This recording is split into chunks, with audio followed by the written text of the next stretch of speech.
University of Illinois in Champaign, the Illinois High School Association presents the boys Class A semifinals. Our semifinal opener featuring Hales Franciscan of Chicago against the Pilots of Cairo, Illinois. Hello again, everyone. I'm Joe Passion. Welcome back to the Assembly Hall as we get set for day 2 of our high school basketball finals here of this Class A state tournament. And as we go to the semifinals, let's first look back on how the quarterfinals came out and how the semifinals came to be. And as we look at the first couple of games, Cairo a winner over Dakota by 20 in their quarterfinal opener, then Chicago Hales having their way with Normal U-High in winning the second semi to get Hales here. And then in the evening quarterfinal session, we saw 2 more winners. Staunton and Hamilton get out of there. Staunton a winner over Riverton, and then Hamilton knocking off Mendota to get to their semifinal berths. Now, when we talk about these two teams, let's get away from the X and the O's for just a moment and actually go back to the streets of these two communities and find out what they're all about.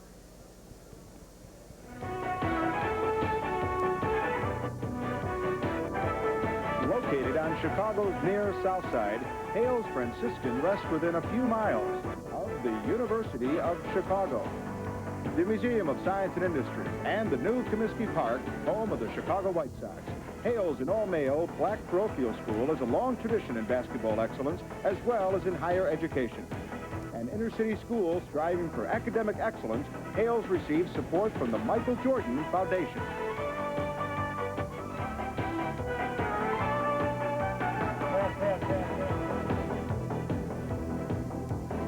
The southernmost city in Illinois, Cairo, was founded in 1846 at a point where the Ohio and Mississippi rivers converged.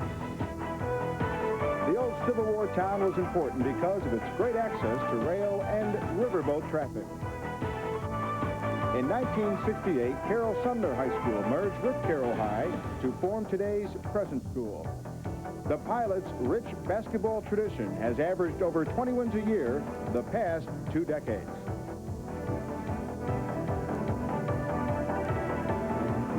The semifinals are about to begin here from Assembly Hall. It's Hales Franciscan against Cairo in semifinal game number 1. Coming up next from the Assembly Hall in Champaign, where America's original March Madness begins. And by milk and the people who produce milk, the dairy farm families of Wisconsin and Illinois. By Zenith, the quality goes in before the name goes on. By CarX Muffler and Brake. For mufflers, brakes, and shocks, don't worry, call the CarX man. And by Toyota. I love what you do for me, Toyota. Over to center court and veteran play-by-play announcer Jim Ulbrich and former prep and college basketball star Greg Starr. Thanks a lot, Joe, and good morning, everybody. We are down to 4 for the Class A crown, including, of course, Hales Franciscan. And if Coach Tom Shields didn't have enough to worry about with the talent of Cairo, some of his kids are falling by the wayside with the flu, including one of his starters. Well, we've got 4 guys with the flu. The latest casualty is Sean Baker, who starts for us, 6'6" junior forward. He's not even in the hall. He's got chills and a high fever. He's back at the hotel, and the flu is kind of going through the team right now. It's the last day of the season, so we've got to keep working at it. But it shouldn't impact us that much. It means a 14-year-old freshman by the name of David Stennis is going to start in the Assembly Hall in the semifinals. I guess you could say that might impact us a bit, but he's played a regular part for us all this year.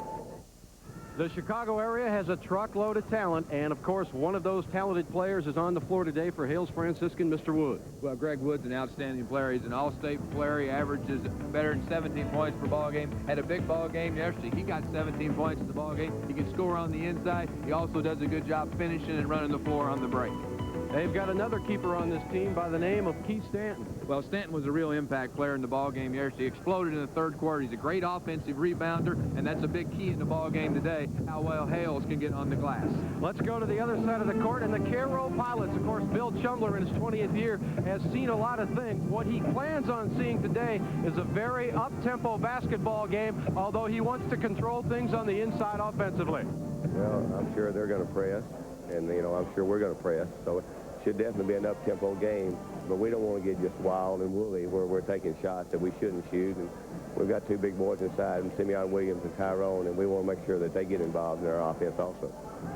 We've got a human highlight on the floor today. His name is Tyrone Nesby. Seeing is believing. You can't believe what you see sometimes. Well, he's one of the top players in the state of Illinois. He's an all-state performer. Yesterday had a big ball game, 36 points, 17 rebounds, runs the floor well. Michael Hughes with a shot, and watch the foul. There he is, the big fella, Tyrone Nesby with the jam. You mentioned Michael Hughes. He is a force on the boards as well, and he'll have an impact in this game too. Well, Michael Hughes is just a real hard worker on the inside. Not flashy. Yesterday in the ball game, Simeon Williams, their second leading scorer, had some problems offensively. Michael Hughes stepped up his ball game. He gets the job done on the inside, and again, rebounds are a key in the basketball game. Hughes loves to work the offensive boards.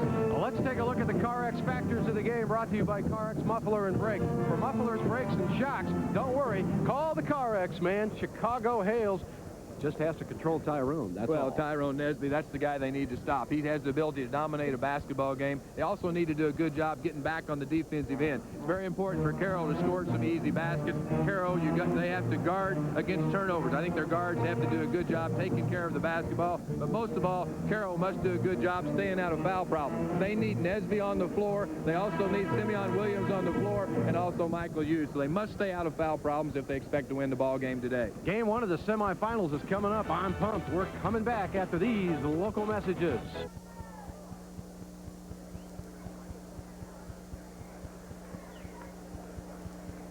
Starting lineups for this first semifinal round game featuring the Spartans of Hales Franciscan of Chicago, entering this game with a record of 22-10, and the Pilots of Cairo High School entering this game with a record of 25-7.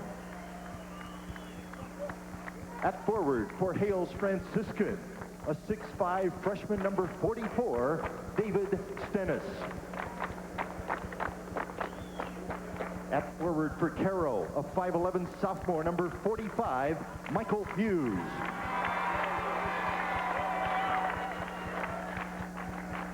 At the other forward for the Spartans, a 6'5" senior, 31, Keith Stanton.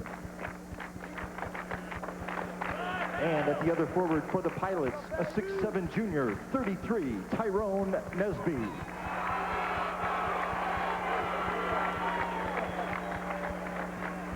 At center for Chicago Hales Franciscan, a 6'5" junior, number 30, Greg Wood. And at center for Cairo, a 6'7" senior, number 50, Simeon Williams.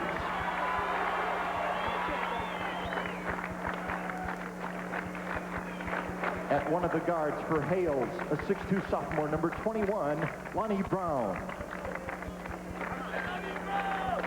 And at guard for Cairo, a 5'10" senior, number 10, Chucky Cohen.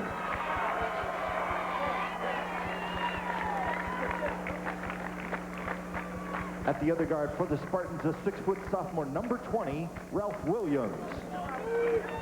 And at the other guard for the Pilots, a 5'10" senior, number 15, Glenn Box.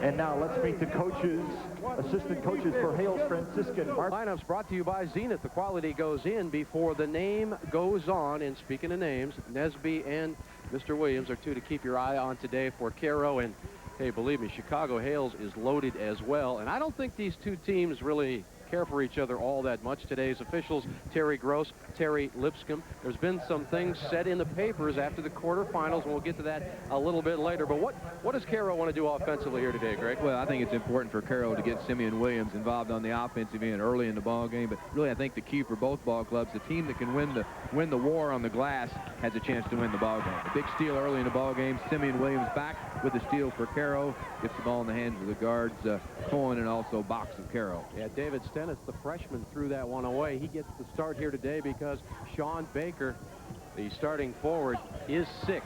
And this is Hughes, who gets it blocked, but Tyrone Nesby makes an impact in the first 20 seconds with the follow jam. And Cairo feels like they can really press this ball club. Nesby there slaps it away. Nesby, a good start for Cairo. Gets a nice jam to get Cairo on the board first. Team comparisons, field goals give the edge to Hales. 3-point field goals to Cairo. Free throws and rebounding to Hales, but really the rebounding, I think that's both the ball clubs about the same. In quickness, I think you have to give that to Hales. We just saw Nesby have an impact on the press, too. He's the front man on the press. He's got those long arms, and Ralph Williams had to get over those arms, and he threw it out of bounds. Second turnover of the game. Chucky Cohen wears number 10. His running mate is Glenn Box at the guard position. See, there's going to be some shots available on the perimeter for Cairo's guards. Nesby, look at this pass to Hughes, who had trouble controlling. Inside to Williams, the big guy. We've got a whistle and a foul, and will the bucket count? Will the bucket count? Let's see. He has given no indication, the official has.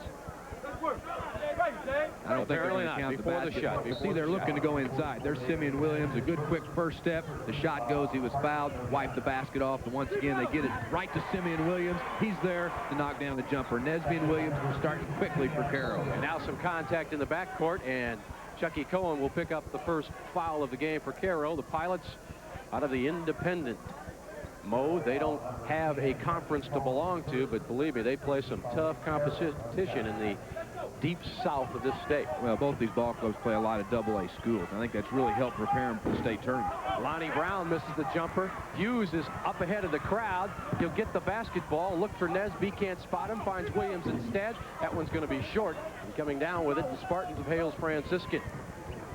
Ralph Williams. He's a quick guard. He can penetrate like that. Puts it up, and he'll go to the free throw line. We're just underway here in the semifinal.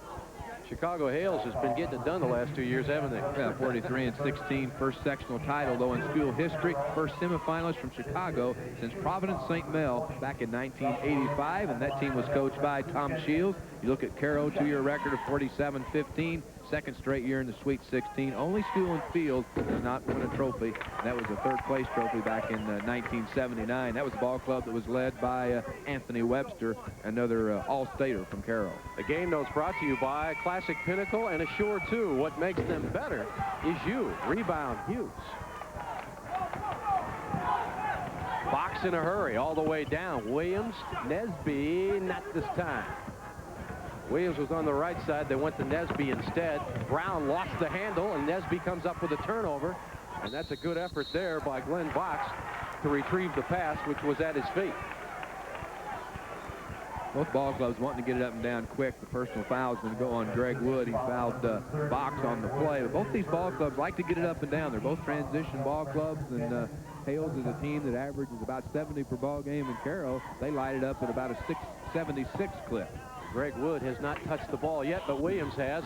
Shot not there, and we've got Nesby hanging around the rim, and he was fouled from behind by David Stennis. Let's go to Joe Passion right now, courtside at Assembly Hall. Joe? Very interesting media problems already. Tom Shields, head coach for Hales Franciscan, telling me before the game, very upset. He feels they're the Rodney Dangerfield here at the Hall, not getting any respect from the media, particularly TV announcers in the normal game. I don't know, guys, that's what he told me. And also a lot of bulletin board problems. Cairo and Nesby felt that they will wipe the floor with Hales. Well, you can imagine he used that with his kids in the locker room. Back to you guys. Brown's first shot is not there after Williams countered at the other end. It is 6-0 as Cairo has their way early here in the first 3 minutes. Ralph Williams, the point man, gets it over to Lonnie Brown. Lonnie Brown's quick. He goes up and he's fouled. Looked like Glenn Box might have got a hand in there. Well, the guards of Hales are very quick. Both Ralph Williams and Lonnie Brown, and you're going to see the play right here as Lonnie Brown puts it on the floor. It's a quick move. It just accelerates that first step, and he's fouled on the play. Nesby got him. Yeah, Nesby's going to get the personal foul, the all-stater from Cairo. And if Tom Shields wants to do anything, he would dearly love to get one of these 6-7 men for Cairo into some kind of foul trouble, at least calm them down as being aggressive toward the basket and toward the defensive rebounds. But what you want isn't always what you get in basketball. Well, the flu riddling the ball club of Tom Shields, and without Sean Baker even here, he's a player that scores better than 12 points per ball game for him. So it's it's, you know, that's tough for your ball club. You get all the way here, and then you have sickness that just riddles through your team. Brown gets 2 free throws. Williams driving strong to the hole. Can't get it to fall. Speaking of strong, look at that rebound. Well, it's a good play, though, and it's obvious that Cairo wants to get Williams involved early in this one on the offensive end. Jumper out front. Williams won't go. Tip and down low. They won't get the ball to fall either as Stanton misses. Here's Hughes. Nesby tried for the alley-oop, but it was a little too high. Missed time that time.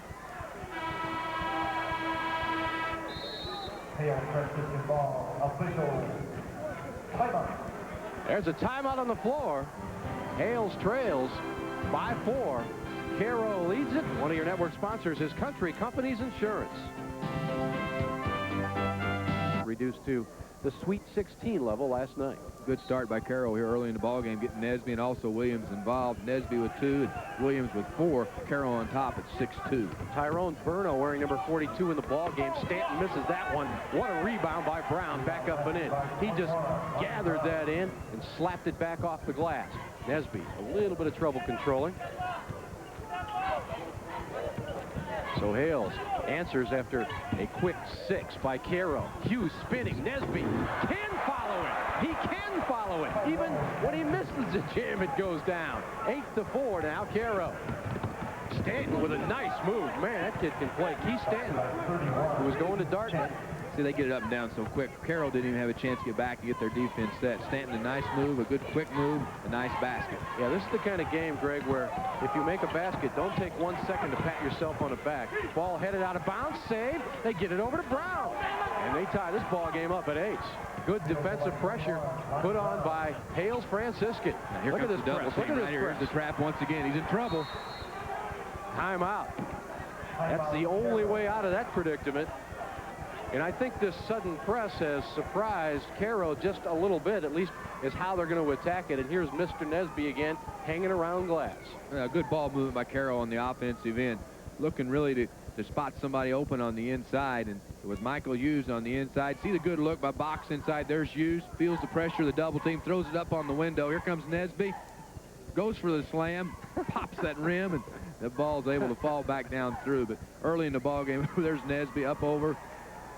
The difference early in the ball game is the way in which Cairo has been able to go with the offensive glass. Nesby with 2 easy stick backs. They've got Williams involved early, but now it's the pressure defense of Hales. They really turned up the heat on the defensive end. They went to that full pressure, and Cairo's guards, not real big guards, both of them at 5'10", and when you throw Stanton up there on the top of that press for Hales at 6'5", it makes it very difficult to look and throw over. I think Nesby or Williams is going to have to come down, slide down the middle of the floor, and I think that's where the opening is going to be for Cairo. They've got to spot up either Williams or Nesby, because the little guards need a little bit of help breaking that press. Again, in case you have just joined us, Hales Franciscan battling the flu and other things, and the press works again as Mr. Brown gets another easy 2, and suddenly it is Franciscan with the 2-point lead, and now the ball's headed out of bounds, saved, but back into the Spartans. Look at this running game, man. Boy, they almost throw it away, but gathered in nicely by Ralph Williams in the far corner, and he'll set the offense back up in the form of Stanton, and this is Wood. Not only can he burn you inside, he can step out and bury a 17-footer. Yeah, he can post you up inside, but he's got the ability to take you out and hit that perimeter jumper. See, they're throwing over the top of the press. And Nesby will just take it and wait. Good defense there by Burno, who stepped up. Williams needs a bucket, won't get it. Tip, fought for. Williams has got it back. It's loose again, and Hughes will gather it in. This is Box. Too hard. On the glass is Tyrone Burno. And a 4-point Hales Franciscan lead can grow even further. Cairo with 7 turnovers already in the ballgame, only 2 for Hales. Tyrone Burno. Boy, he's made an impact in this game. He didn't even play yesterday. If he did, it was in the final seconds, and now on the penetration, Glenn Box is fouled. Well, it was 6-0 Cairo. Now it's 14-8 Hales Franciscan. As Joe Passion alluded to moments ago, there's been some words said between these two teams. Nesby says Franciscan's going down, but Franciscan's going down with 2 on that shot. Yeah, Wood's a nice look on the inside, a nice basket that time by Burnham. Good post-up move. They lob it inside to Williams. Williams has gotten the ball in the paint. He just hasn't been able to deal with the exception of his first shot. This is Hughes. He'll score. You can bet on that. When he gets it on the box down low, he's got enough strength to kiss the glass just right. That's a 4-point Hales Franciscan lead. Breaking the press, barely, or is it going to go out? No, turnover. I thought maybe Brown might be able to catch up with it. Shields not happy, the coach of Hales Franciscan, with that attack of the press. Yeah, you know, Chumbler said before the game, both teams are going to come out clamping presses on each other, and that'll make for a helter-skelter occasion, but you got to get it together in the half court, Greg. That was a big basket by Hughes on the inside because that stopped an 8-0 run by Hales. So Hughes went to work inside, and Cairo doing a good job now spreading the floor. They've got another good shooter in the ball game, and Marcus Davis, right there he is. The three didn't fall, but he's going to shoot it from the outside. Fox got it back, gets it over to Williams, who had it stripped away by Williams, and now it's saved, and here comes Franciscan. That is good interior defense. It looked like Cairo was going to score, but now they have to contend with Wood, who throws up an errant shot, and we've got a foul underneath. And some elbows were thrown as well. I think Burnham caught one of those elbows of Simeon Williams. Stanton picked up the personal foul. Shields not happy at all with that battle on the inside. There's Williams right there. Stanton's inside. There goes the elbow right there. They got Stanton with the reach, but Burnham got the worst of it. Right there was a little bump, and he's just clearing out right there on the play and catches an elbow. There's the penetration by Box, but stepping in the passing lane was Ralph Williams. They got some athletes on the floor here today, ladies and gentlemen. Both these ball clubs very, very talented. Very talented. Got a minute 18 remaining here. Nesby, he'll go up with a 14-footer. Too much rim. Gets his own rebound. Back off the glass with the left hand. Can't get it to fall. Stanton with a tough rebound. We're at the 1-minute mark. A 4-point lead for the team with the ball. The Spartans of Chicago. Hales Franciscan. Jumper on its way by Brown. Won't find it. Wood with a rebound. Hustling after it and breaking up the play is Glenn Box. Man, he set that table. Down at the other end is Marcus Davis for an easy two. Did Box do it all or not? Well, he set it up, and Carroll's got to get back on the defensive end. See, they're slow to get back. A follow by Wood right there. The big people of Carroll, speaking especially of Simeon Williams, when the guards penetrate, you got to keep somebody back, and Williams wasn't there, and they got an easy bucket. Brown missed the layup, but Wood did not miss the putback, and from the outside for three is Tyrone Nesby. That's one of his few weaknesses, folks. He really is not a prolific three-point shooter, but, hey, I'm not saying that won't happen today. But he's got a nice touch from the outside. They go down low again. Bruno couldn't get it to fall. Back is Brown. And another two for Hales Franciscan. Their lead is 3, 4 seconds, and in a hurry, 2 seconds. Davis better fire. He does. He does not hit it, and that's the way the first quarter comes to a close.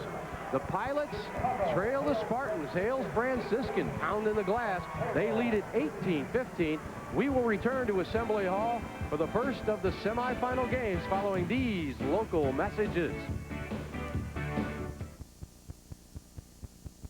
Long about this. Defensive pressure is creating a lot of turnovers, and this one's set up by Glenn Box, and then Nesby with a save. Yeah, nice save by Nesby. Watch Glenn Box. Gets his head up. Look down the floor. Great look at him right there. A great pass on the inside. Nice finish by Marcus Davis.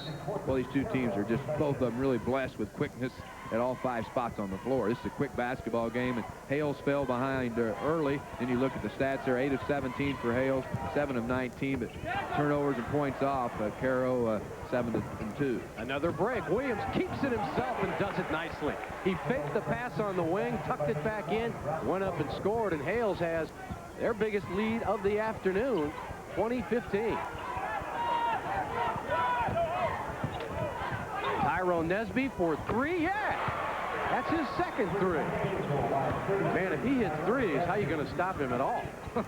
Well, Nesby with 10 for Cairo, and Brown with 10 for Hales. And now the press. Williams breaks it nicely. Up ahead it goes. Burno can't get it to fall. Here comes Glenn Box. Cairo on the move. Does he have an advantage? No, he doesn't. The ball goes out of bounds. They say last touch by Hales Franciscan. Box wanted some kind of foul call, and so did that man, Bill Chumler. 20 years at one school. Well, the officials are really letting both teams play. They're really not calling those touch fouls at all. And in this ball game so far early. Now they've got Cairo's got Davis and also Chucky Cohen in the backcourt now, along with Hughes and Nesby and also Simeon Williams and substitutions for Hales. Samson Essex, wearing number 41, checks in for Hales. Inside Williams, nice step, gets it up, gets it to fall. And we are tied at 20s. Williams really needed that bucket because he's been free inside 3 or 4 times. Couldn't get it to fall. That one did. Williams lost it from behind, but it's picked up by Essex. Somehow, Franciscan hung on to the ball. Baseline, they'll force matters, and the charge is called. Cunningham will pick up the personal foul.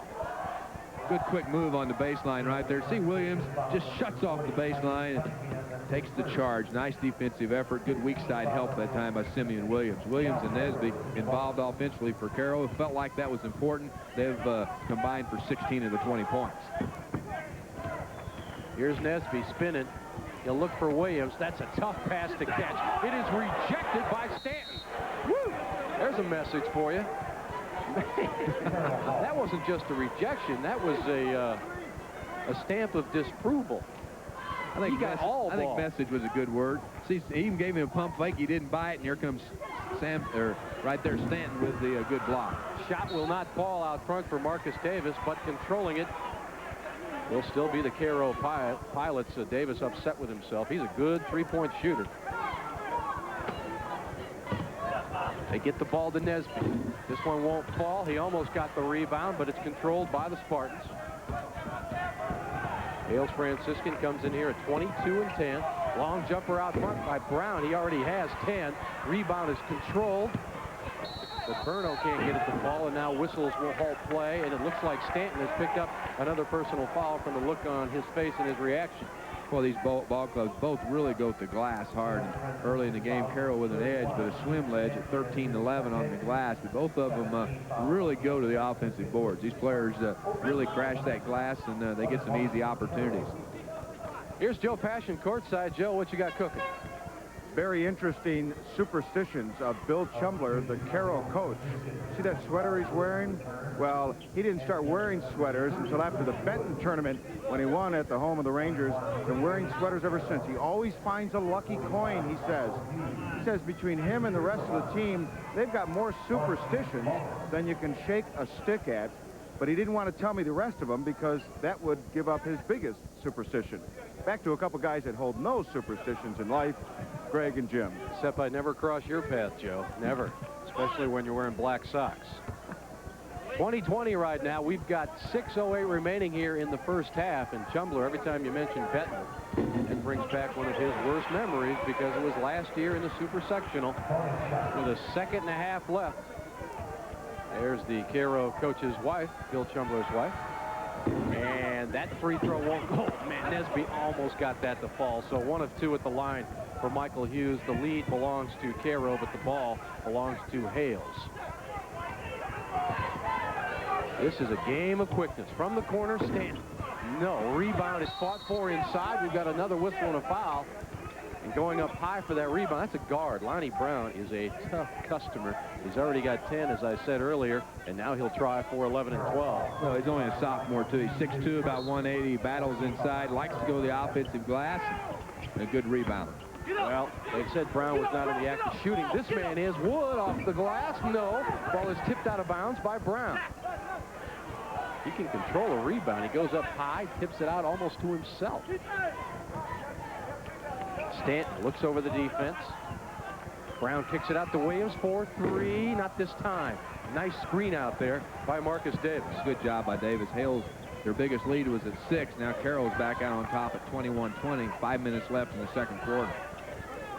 Williams can play some defense, too. Davis outside, won't get the roll. Nesby's there, back up. No, Williams up. No, it comes out of there. Williams again. Yes. 3 opportunities. See those second, third chance opportunities really paying dividends for Cairo here.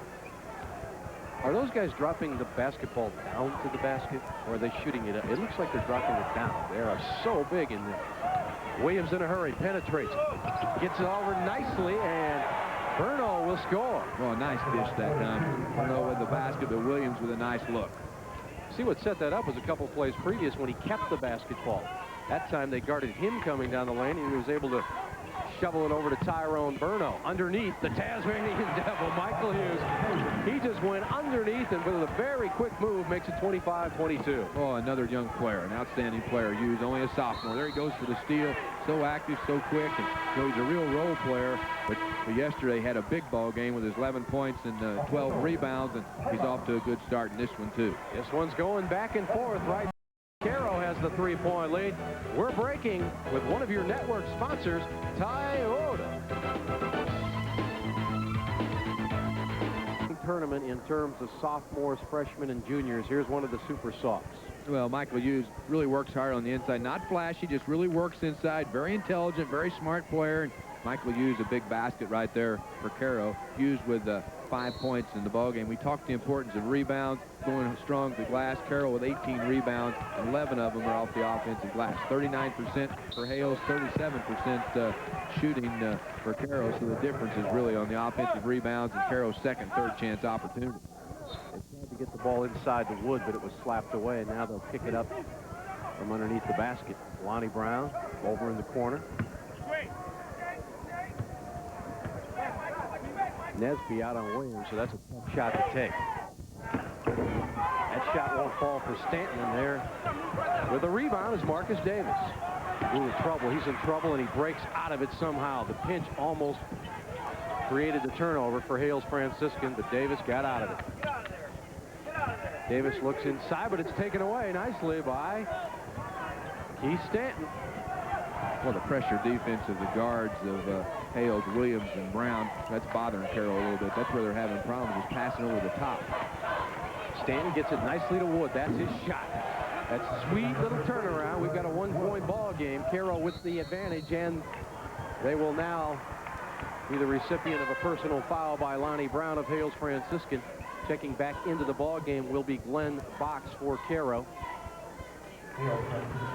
Nice turnaround jumper that last possession for Hales by Greg Wood. Wood's an outstanding player. He's an all-state player himself, one of the top players in the state of Illinois. Yesterday had 17 points and 6 rebounds in their win. And, you know, he averages 17 and 8 rebounds per ball game. So he's been a very steady, very consistent player. The 1-on-1 won't go, but it's tipped up and in by Lonnie Brown, folks, on the other team. Lonnie Brown got his hand up there, and somehow it went in. Give that one to the closest man to the basket for Cairo. Boy, if Brown wins the game, he's going to take heat from his teammates for that. Shot is no good by Wood, but fighting for it nicely is Burno, but that's slapped away. Nesby had an idea to go along to Hughes, but thought better of it, and now gathers himself together, gets it over to Box. Box all the way down. Nice pass to Hughes. It's blocked. Blocked out of there. Stanton came roaring down the lane to get rid of it. Wood with a rebound the other way. Brown! Don't count it. Rebound back up and in, Stanton. Man, they just crashed the glass. And now the baseball pass to Hughes. Can he catch up with it? No, he cannot. Just a little too long. This ball game is like a tennis match. 27-26 Cairo right now. Both ball clubs again like to get it up and down, going for the long pass. And there's been quite a few turnovers here in the first quarter and also the second quarter. And when you look at points off turnovers, Hales with 10 and Cairo with 2 points off turnovers. So the edge there to Hales Franciscan. Burno checks out. David Stennis, the freshman, back in for Coach Tom Shields. Out front, wide open, is Brown, but he won't get it to fall. That was Stanton checking on the jumper, and Stanton now is fouled as Williams came up to try to gather in the loose ball.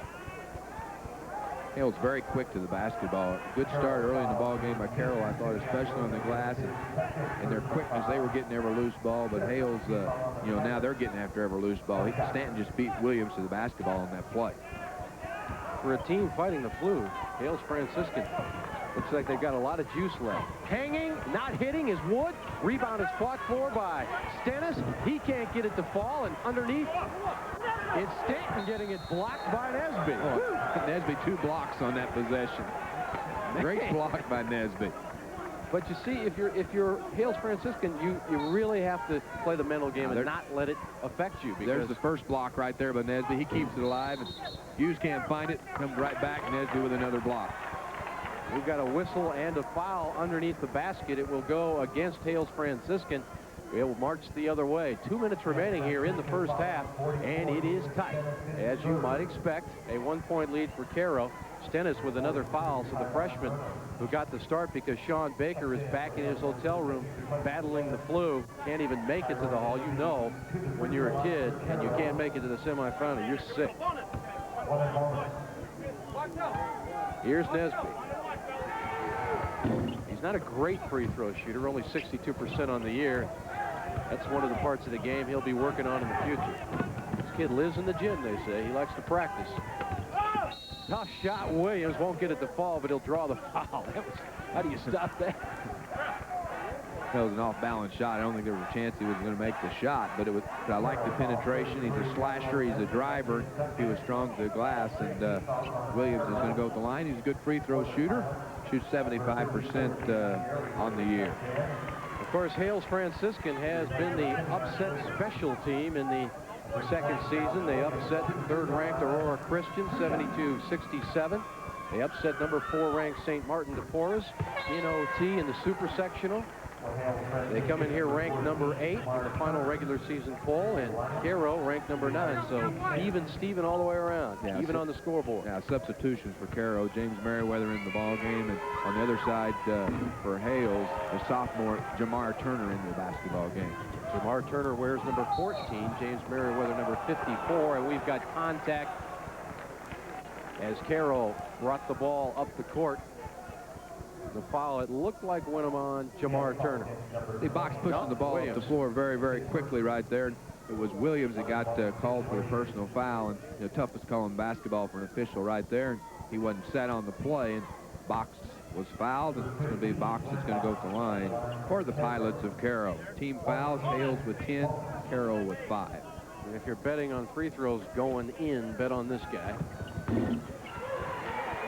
Glenn, I don't think Glenn thought that one was going down the way he was moving around on the free throw line. A lot of body English on that one. Well, he's a good free throw shooter, though. Got them both. The lead is back in Cairo's corner. 29-28, a minute 47 remaining here in the first half. Don't go away. This one probably won't be decided until very late. And OT would be a good bet as well, the way these two teams are going at each other.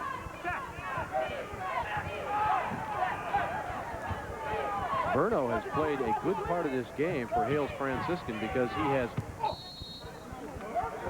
contributed, and now we've got a foul down low. Tyrone Nesby talking to the official. Let's see who it goes against. Number 54, James Merriweather, will be called with the personal. Hales a good job, though, attacking the Cairo zone on that possession. Wood's very active inside, and he's got that ability. He's a good post-up player, but he also can shoot that short jumper. And good look there at the veteran coach, Tom Shields. Shields watches a game like a father waiting up for a son who's late. He's kind of got that look on his face like, brother, you might be in trouble here. I think he's pretty calm over there. Yeah, he's a pretty cool customer. An outstanding coach. Had a great run when he was at Chicago Providence, the state championship in 1985. Boy, there's a player, Greg Wood. He makes 1 of 2, and now we've got a whistle and a foul again. Fouls have hampered the speed of play here in the last couple of 3 minutes. And we'll march the other way. Jamar Turner picked up the personal foul that time. They have kind of tightened up the fouls a little bit, haven't they? Early in the ball game, I thought it was called a little bit looser than what it's being called now, especially on the inside when they were battling on the glass. Here's Chucky Cohen. He not only has basketball smarts, he has schoolroom smarts as well. He's a valedictorian at Cairo High School. One of those rare guards, though, that's not really that prolific from the free throw line, shooting just 46%, but he doesn't get there that often, so he buys 1 of 2. Rebound comes down in the hands of Tyrone Berno, and now we'll just walk down the other way. From what has been a sprint, we are now into the walking section of the race. You know, when you look at the free throws, Cairo's only 4 of 8 from the line, 5 of 8 for Hales, and really Hales is probably, as a team, a better free throw shooting team than what Cairo is. Hales shoots it at 66%, and Cairo, they're under 60% at about 58 or 59%. So you got to give the edge to Hales there if this thing goes to the wire in the line. Another foul. Man, this has been foul for foul for foul for foul, and Tom Shields off his seat, stamping his feet, and that personal foul. It's difficult for players to adjust. Players have to adjust, in my opinion, to the officiating, the way the game's called. And at the beginning of the ball game, they were letting those little bumps go when you were battling on the inside. And I liked the way the game was being called early. That was just a little bump right there. So now the players got it to the final 121 here, the second quarter, right before we go to half. They got to adjust. I mean, the way they're battling on the inside. It's like putting wooden shoes on a racehorse when you keep calling fouls on these guys. They just can't run. Nesby makes one of two. Crashing the boards. Will there be another whistle? No. Clearing it out of there is Brown. And here comes Williams. He's got a man ahead. That's Wood. He spots him. Wood spots up, hangs, and hits. Tough shot by Wood right there. Good ball movement. Quick off the transition. Wood, a good job running the floor. Nesby threw it away. Nesby tried to spot James Merriweather, who made a good effort to gather it back in, but it was a little too wide, and Merriweather comes up limping. Good ball movement right here. You see a good look right there by Ralph Williams. A nice pass, and look, hangs in the air. Good body control. A little kiss off the glass. Another two-pointer for Wood. Wood now with 9 points. 1 minute exactly remaining here in the first half. Turner was driving, and Turner will draw the foul. Setting up was Merriweather, who tried to draw the charge, and again we're at the free throw line. Merriweather really just didn't get set on that play. It was Turner, a good quick move on that baseline, and only for a sophomore, he's tough. He can hit the jumper, but he's also quick off the dribble drive. Joe Holder checks in now for Cairo. Let's check in with Joe Passion. All right, thanks very much, Jim. You know, yesterday we had talked about Keith Stanton, number 31 for Hales, having brain surgery last year after an accident on the court. What we didn't also mention about him, that he will be going to Dartmouth. He was actually offered a full basketball scholarship at Michigan, and he turned it down. Why? Well, he's a number 2 student in the senior class with a 4.8 GPA, and he'd rather go to an Ivy League school. And Jim, you mentioned this yesterday about Cunningham. Third in his class was our CarX award winner. He's going to Appalachian State in North Carolina, turned down an offer to go to Brown. Now, that's what you call some pretty smart choices. Thanks for clearing that up for me, Joe, because I always thought the Fab 5 stood for grade point average up there in Michigan. I guess not, huh? Yeah, you go to an Ivy League school, you're carrying books most of the time. Free throws are up and down for Glenn Box, who gives his team a 2-point lead as we watch the final seconds of the first half dwindle away here at Assembly Hall. Williams, shut off. Oh, look at that pass down to Burno. Yeah. Good finish by Burno.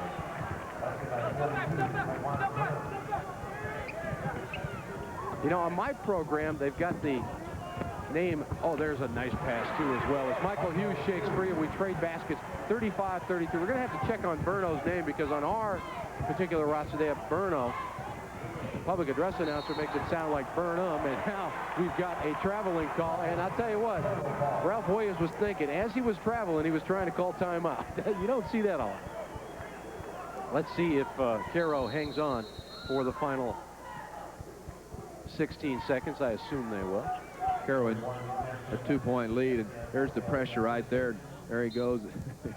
Williams hits the deck and knew he walked, but he wanted a timeout. He was just looking at the official. I think he looked for a little bit of help. He looked like a wide receiver after the catch on that 2-minute drill. I see Hales still sitting back in that 1-2-2 zone, but they look to come up and they extend it and they look to trap.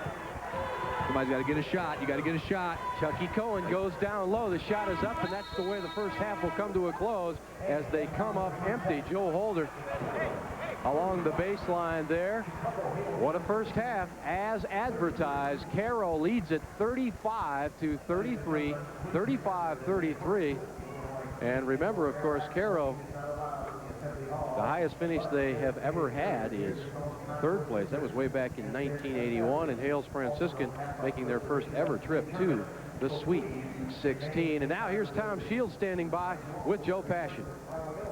All right, thanks very much, Jim. Tom, tell us a little bit about your impressions of this first half. How much do you miss Baker? Well, we miss Baker in the sense that there's just a lot of fouls being called, and post players have got some fouls. Some of the guys who step in there have given up 5 fouls already, so we miss them a little more than I would have wanted to say or anticipate at this point, mainly because the other people have picked up some fouls along the way. quickly, do you want the tempo to stay up and things slow down? Yeah. Does that hurt you? No, we want it up, but we've been a second half, fourth quarter club all the way, and some of it's been depth and, running and but they're a good ball club. We knew that ahead of time, and it's a good ball game. All right, Tom, have a great second half. Thank you. Tom Shields down by just a pair here at the break, and we will be back with our Class A semifinal game number 1 with Cairo leading over Hales 35-33. By Tyrone Nesby, the outstanding player of Cairo. Marcus Davis in action. Well, good look there. The shot goes down on that particular play by Tywan Burnham on the inside, and there's a steal. A great save by Nesby. Back the other way. Box gets his head up. Looks good. Good dish right there. Marcus Davis with a nice finish for Cairo. Chucky Cohen, a pass from the outside. The shot goes up by Davis all over the rim. Gets a lot of iron. A battle on the inside. There he is. Nesby doesn't get it to fall, but the big fellow, number 50 for Cairo, Simeon Williams, gets it on the third chance opportunity. Another basket on that play by Simeon Williams. You talk about consistency, you talk about Greg Wood. Well, he's a very good player on the inside, runs the floor very well, and right here it's a nice look, nice bounce pass by Ralph Williams. Right there, and the ball goes up. Good body control, gets it up on the glass. Count the deuce for Greg Wood. And a guy we really like, Michael Hughes. He keeps impressing every minute of play. Well, he had a good ball game yesterday with 11 points and 12 rebounds. Also a good first half. He does all the little things that make good things happen for the Cairo Pilots. That was Michael Hughes to lay off a layup off of a good feed by Glenn Box. Scoring leaders. Brown with 10, Wood with 9, and Burnham with 6 for Chicago. Hales for Cairo. They're led by the Twin Powers. Nesby with 11, Williams with 10, and Hughes with 7, and Glenn Box, the little guard, gets 4. A lot here to start the second half as we are underway. Score in favor of Cairo by 2 as it was. Ooh, the drive and the slam attempt by Stanton wouldn't go down. The rebound comes out long to Lonnie Brown. Some excitement for not a 2. Is this one good? You bet it is. So instead of 2, Stanton gets 3. Stanton didn't get the jam. Stepped out behind the arc, knocked down the 3. That gives Hales a 1-point advantage at 36-35. No jam. How about a J? How about inside moves by Williams? And he is fouled by Stanton. Well, Stanton's been in every play so far in the second half. And here are those first half statistics brought to you by Milk and the people who produce milk, the dairy farm families of Wisconsin and Illinois. About even in field goals, 36% for Hales, 38 for Cairo. From the line, 5 of 10 Hales, 7 of 12 for Cairo. 3-point field goals, not a factor for Hales, 2 of 7 for Cairo. Rebounds, 26-22 edge. Turnovers, though, Cairo too many. They had 11 turnovers in the first half, only 6 for Hales. Same starting 5 for both clubs. Chucky Cohen, Glenn Box, Simeon Williams, Michael Hughes, and Tyrone Nesby for Cairo. For Hales Franciscan, Ralph Williams, Lonnie Brown at the guard. Greg Wood at the center spot. Keith Stanton and David Stennis, the freshman. Rounding out the top 5. Here's contact and a foul. Well, there's a tough call. Now, Williams was in position. The ball was a little overthrown. And we've got to have some contact and a whistle, but what do you think, Greg? Well, I think you got to give room to the offensive player. He's got to be able to at least turn on the play. And look how close Williams comes up and sets the pick. See, he didn't even give him room to turn. Williams was set, but he didn't give him a chance to turn, and that's why the foul was called on Williams. Any way you look at that, that was going to be a foul on Williams since both Williams were in the play. Stanton. Williams knocked it out of bounds almost, but it's gathered back in. Ball hangs on the lip, and Williams has the rebound, but threw it away. Stanton driving. He draws contact, and he'll be called for the charge. Man, he's quick, isn't he? Stanton, you see a good look at him. Yeah, Stanton a good steal on the play, but not a good pass that time by Williams. But Stanton right there, and you know that's a big foul for Stanton. That's his 4th personal foul. Huge foul. Steal in the backcourt by Greg Wood. He gets it over to Brown. Brown will penetrate, score. Nice move. Well, Brown's having a nice ball game. A nice move that time by Brown. Brown now with 12 points. He's 5 of 11 from the floor. They got an open man, Williams. Williams one-on-one. He'll go up. He'll score. Nice move. He went against the freshman, David Stennis. Stennis tried to poke it away, but after that, it was all Williams. Yeah, see, once you beat that pressure up out on the top out of their guards, then you need to attack because you're going to get an easy one. Wood was open, but not for long because Michael Hughes stepped in the passing lane and created the turnover. There's another turnover. There's another turnover as Glenn Box tried to spin away, but he palmed the ball as he did so. You know, we commented on the officiating, and this is not a positive or a negative, just the fact that it did happen in the first half. The game was called a little looser in the first quarter as opposed to the second quarter. Brown up top, that's not going to make it. Rebound is fought for and won by Chucky Cohen. But right before both teams went into the locker room, both coaches grabbed an official and got their attention. Williams jumper, soft touch. Man, that's 2 for Simeon Williams, and Cairo has their 3-point lead back just as they did at the intermission. And Williams with 16 points, and he's really stepped it up from yesterday. Only 6 points yesterday and 16 already in today's ballgame. Cunningham in the ballgame going baseline. He has the ball right now. Hales Franciscan gets it low post. Well, that's, oh, I thought it was money, but Wood somehow missed it. Still, Williams gets it back. You won't see him miss that shot very often. He almost went up a little too soft. Well, it was an easy one. It looked like he was a little indecision on whether or not he wanted to jam or lay it up easy. If you're going to have indecision, don't do it with your feet off the floor. Williams, easy for us to say. Cairo sitting back in that zone. Look at Williams. He'll try to take a tough shot, and Williams, the other Williams, blocked it, and now we've got a foul on the floor as Chucky Cohen got somebody on the wrist. Hales doing a good job, though, attacking against that zone of Cairo. Caro's bringing that zone out so high, they're leaving some openings on the inside. I think Cairo just needs to sit back and a little bit tighter into that zone and challenge Hales. Let them put some shots up from the outside. They're getting the inside awful easy. We've played 3 minutes here in the second half. The advantage remains the same for Cairo at 3. One of your network sponsors is underway. We took a look at some of the keys on the car X factors of the game. How are they holding up, Greg Sterrett? Well, I think Hales has done an adequate job on Nesby. Nesby only 11 points, and I think their defense has been pretty good. Caro's had to work for everything they've gotten. They've been able to get back on the defensive end, and if you're Cairo, guard against turnovers, and Cairo guards need to do a better job. Cairo does. They've turned it over 14 times, and the other was avoid foul problems, and Cairo seemingly okay, but Williams does have 3 personal fouls. And Nesby had 31 in the super sectional, 36 points in the quarterfinal. He also gathered in 38 rebounds in those 2 games. So when you can hold them to 11, you're doing a good job. Jumper up top, no. But Wood's right there to bang it back down.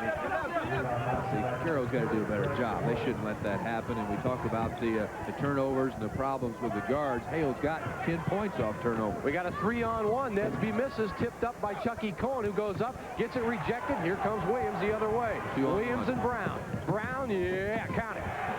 Good decision, though. Williams handled the break perfectly, gave it up right at the right time. See the pressure defense right there by Hales? Jump ball. Yeah, see Cohen, he's getting caught up in that trap. Once you catch, you got to get it back a little bit quicker. You got to get Nesby in the flow a little bit more. Watch the block right here. There's the block right there off the shot by Cohen. Here comes the 2-on-1 break.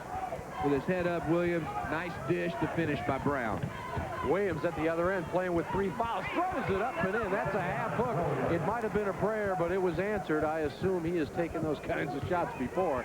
It looked like it with that result. Cairo has a lead back by 1, 43-42. We have traveling in the backcourt on Ralph Williams. What a ball game. This one is as advertised. Well, Williams, though, is really, taking his game to a little different level than it was yesterday, especially on the offensive end. His 18 points have come on 8 of 14 from the floor and 2 of 2 from the line. Ball knocked out of bounds, fought for down there by David Stennis and, of course, Michael Hughes. And I'm sure that Coach Bill Chumbler would dearly love to get Simeon Williams through this third quarter with just 3 fouls. Here's Williams again. Quick first step, but a little too quick, according to the official. Williams, of course, the transfer from Meridian. Cairo had a good shot at making it here last year. 8 seniors graduated from the team that was turned away at the super sectional by Bennett. Only Mr. Nesby returned. The jumper is not even going to be close down at the other end. It was Taiwan Burnham, and here comes Fox in a hurry. Nesby, who he looked like he was going to spot up there for a second. Cohen didn't want that shot. That was forced. And here comes Williams. Williams one-on-one. It's against Cohen. He won't get it to fall. And Williams has the rebound. And Wood has the personal foul. Wood cannot believe that the call will go against him. And I'm sure that Mr. Chumbler, the coach, breathed a sigh of relief that Williams didn't pick up number 4. Well, there's the dribble drive right there by Ralph Williams. Looked like he had it. He was able to take Chucky Cohen strong to the glass, and Williams was there. It looked like Williams might have been over the back of Wood. The personal foul went on Wood. That's the way to beat the pressure. That's over the good top pass. of it. You got it. Michael Hughes. He's got 4 people around him, and he has it rejected from behind. A 3-on-2 in a hurry. Up and not there this time, but the rebound is fought for and won by Lonnie Brown. Lonnie Brown is all over the place, and he has his team up by 1. Quick transition. In a hurry they come. Cohen to Hughes to the hole. Yeah. Woo. Don't go to the refrigerator for a snack. You're going to miss something. Brown to the hole. Gets it blocked from behind. Great play by Michael Hughes.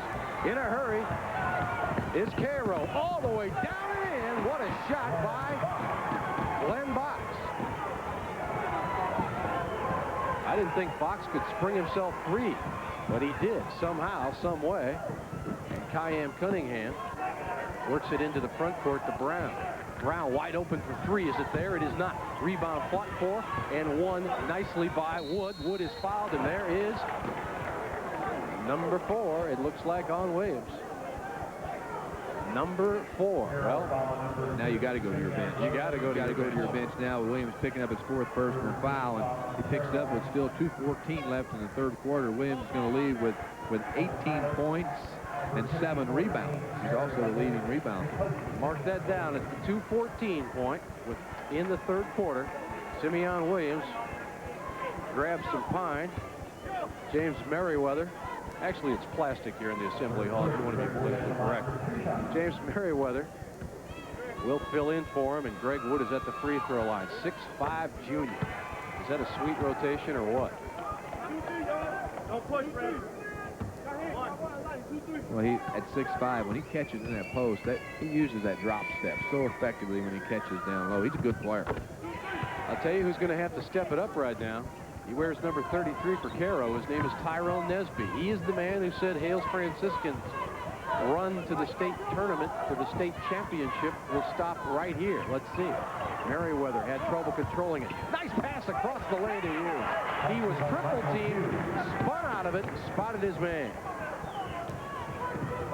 Cairo leads by 3 and a turnover, and Nesby was part of the problem there. He was part of the problem as far as Hales Franciscan was concerned. Tom Shields, the coach for Franciscan. You've seen that man before, of course, because Providence St. Mail has won a state championship with him guiding the controls. A minute 45 remaining here in the 3rd quarter. Box goes down on the low box, and Nesby had it blocked away nicely by Woods, but back in control is Chucky Cohen. Boy, have you seen this many quick hands in a basketball game? Everywhere you go on the court, it's contested. So you got to when you got that quickness matched up against quickness. Unless you're going to go ahead and take it on that dribble drive and go ahead and penetrate and go ahead and take it to the glass, Jim. What you got to do is move the basketball with a pass instead of the dribble. When you dribble it, then you have problems because they can double team. Man open. It's Wood. It's good. Greg Wood along the baseline. That's where he lives. 49-48. Cairo with the lead and the basketball. Box in a hurry. Box throws up a prayer and it gets answered. Hello. 51-48. Tough shot. Tough shot, but see what the penetration did. He was able to go ahead and take it strong to the glass, and at least got himself a shot instead of a turnover. Look at this pressure. Getting it is Brown with pure athletic ability. Across the lane and hammered is Taiwan Burnham. I think that's a pretty good foul as far as impact. I tell you what, the man who created the foul, Glenn Box, got the worst of it. Yeah, I think when he went down on him with that right arm and the right shoulder, I think he really took a shot on the play. The ball was up for grabs. So only Brown's the play, and Brown goes up. He gets it. There's a good look right there. Looked like Wood had the shot, but there's the dish right there to the inside, and boy, foul right there. Burnham took it strong to the glass, and Box picked up the personal foul. It looks like it's his left arm and not his right arm. I've seen softer impacts in a figure-8 race. That thing had to hurt. Is Taiwan Burnham. He's played a good game. He's trying to pick up the slack as Sean Baker, the starter for Coach Tom Shields, came down with the flu. So losing a 6'5", 200-pound starter is not the way you want to come into the semifinals, but that's the great thing about sports, Greg Scarry. You got to overcome if you don't. There's an air ball. if you don't overcome, you don't have the character it takes. That's all there is to it. Yeah, but that's tough, Jim. I agree with you. I mean, you're taking out an offensive weapon. This guy's 12 points a game, 7 rebounds a game. So I mean, it's not like he's the missing link on this ball club. What a move by Nesby. Man. Yeah, the go-to guy, Nesby, tough shot, leaner. Count the hoop for Nesby, and Cairo now on top by 4, 53-49. Third quarter just about to end. 38 seconds. Brown. He's got nice rotation, but it's a little too hard. Fighting for it is Burnham, and Burnham will step down on the line. 30 seconds remaining now as Cairo controls the ball, and probably, if they can break this pressure, which it looks like they will, take one shot here. Let's see. Marcus Davis, number 20. Yeah, there shouldn't anybody take this shot except 33, Tyrone Nesby. Wears 33 because who's his idol? Larry Bird. That's why he wears 33. He's a nice man to idolize, Mr. Bird. Cohen is fouled out front. No, they say 5 because he did not penetrate. Wow. Well, that call surprised me. Man, there was some contact there, but right before the contact, the whistle and the turnover, and believe me, Coach Bill Chumler, he likes that about as much as he likes visiting the dentist. No way. Long jumper out front is not there by Brown. 3/10 of a second remains, and that desperation shot will not find anything. And we find Cairo building on their lead through the third quarter, but only by 1. This is anybody's semifinal ball game. Cairo leads Hales 53-49. We'll return following these local messages. This game summary is brought to you by Toyota. I love what you do for me. Toyota. Brown having a big impact for Chicago Hales Franciscan. Nesby being held to 13 points. But he's got some help because Williams has 18, but Cairo 16 turnovers, only 2 points off their bench. Barry Johnson wearing number 51 now in the ball game for Hales Franciscan. Tom Shields goes even deeper on his bench. He'll fire right away. Won't get it. Ball. Look at Brown. Brown's just everywhere. He'll go up with it. He'll kiss the glass. Well, Brown, a big ball game, too, with 18 points. He's a good rebounder out of that guard spot.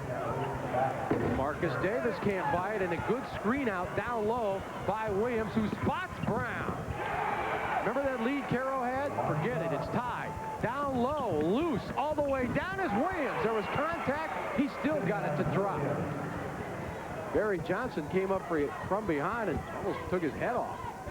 Cairo with a nice transition bucket to get the lead back. Brown hanging and not hitting, and we will have a charge on Brown. Williams set up. You talk about a big play. Williams had 4 fouls. He set up to draw the charge on that play.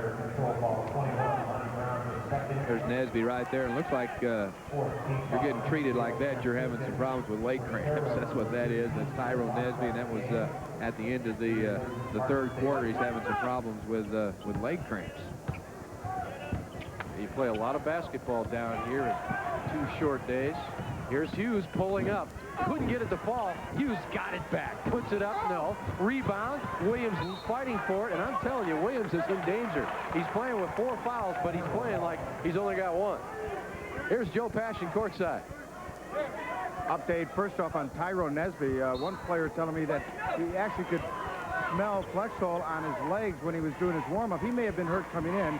He had to loosen up cramps in his calves at the break of the third quarter. Seems to be okay. As for Glenn Box, number 15, back in the ball game. Bruised his elbow. The trainer said, hey, it's 3 feet from his heart. He'll live. By the way, I talked to Sean Baker at his hotel room a few moments ago. He'll be here tonight. In the meantime, he's in the hotel room watching the game, coughing and trying to catch up with some sleep. Sean, get better, man. Your team's going to need you tonight if, in fact, they go to the championship round. Let's take a look at this rejection from behind. Well, Nesby a good look, and Chucky going strong to the glass, and here comes the block right there. And it was a great block, once again, by Lonnie Brown. But it was a foul, and Cohen's at the line to shoot 2. Cairo's lead is now 3. 1. Don't push. Don't push, White. 6:40 remaining. Staunton and Hamilton follows in the next semifinal. And it all goes down tonight at the Assembly Hall.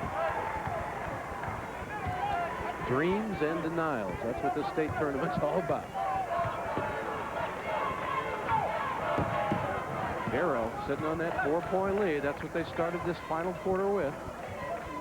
Brown trying to cut it to one, and in and out. Tipped around, coming out of there with it is Williams. Williams will wisely wait and give it up to one of his running mates, Glenn Box. Box won't wait. He'll get it to Nesby, who will fire from 3. No. Rebound belongs to Wood. If it's around Wood, he's got it. That's the way it is. Wood shut off along the baseline. Brown, he's feeling it. Not this time, and a whistle will halt play. The tip won't count, and a foul underneath. It looks against Wood.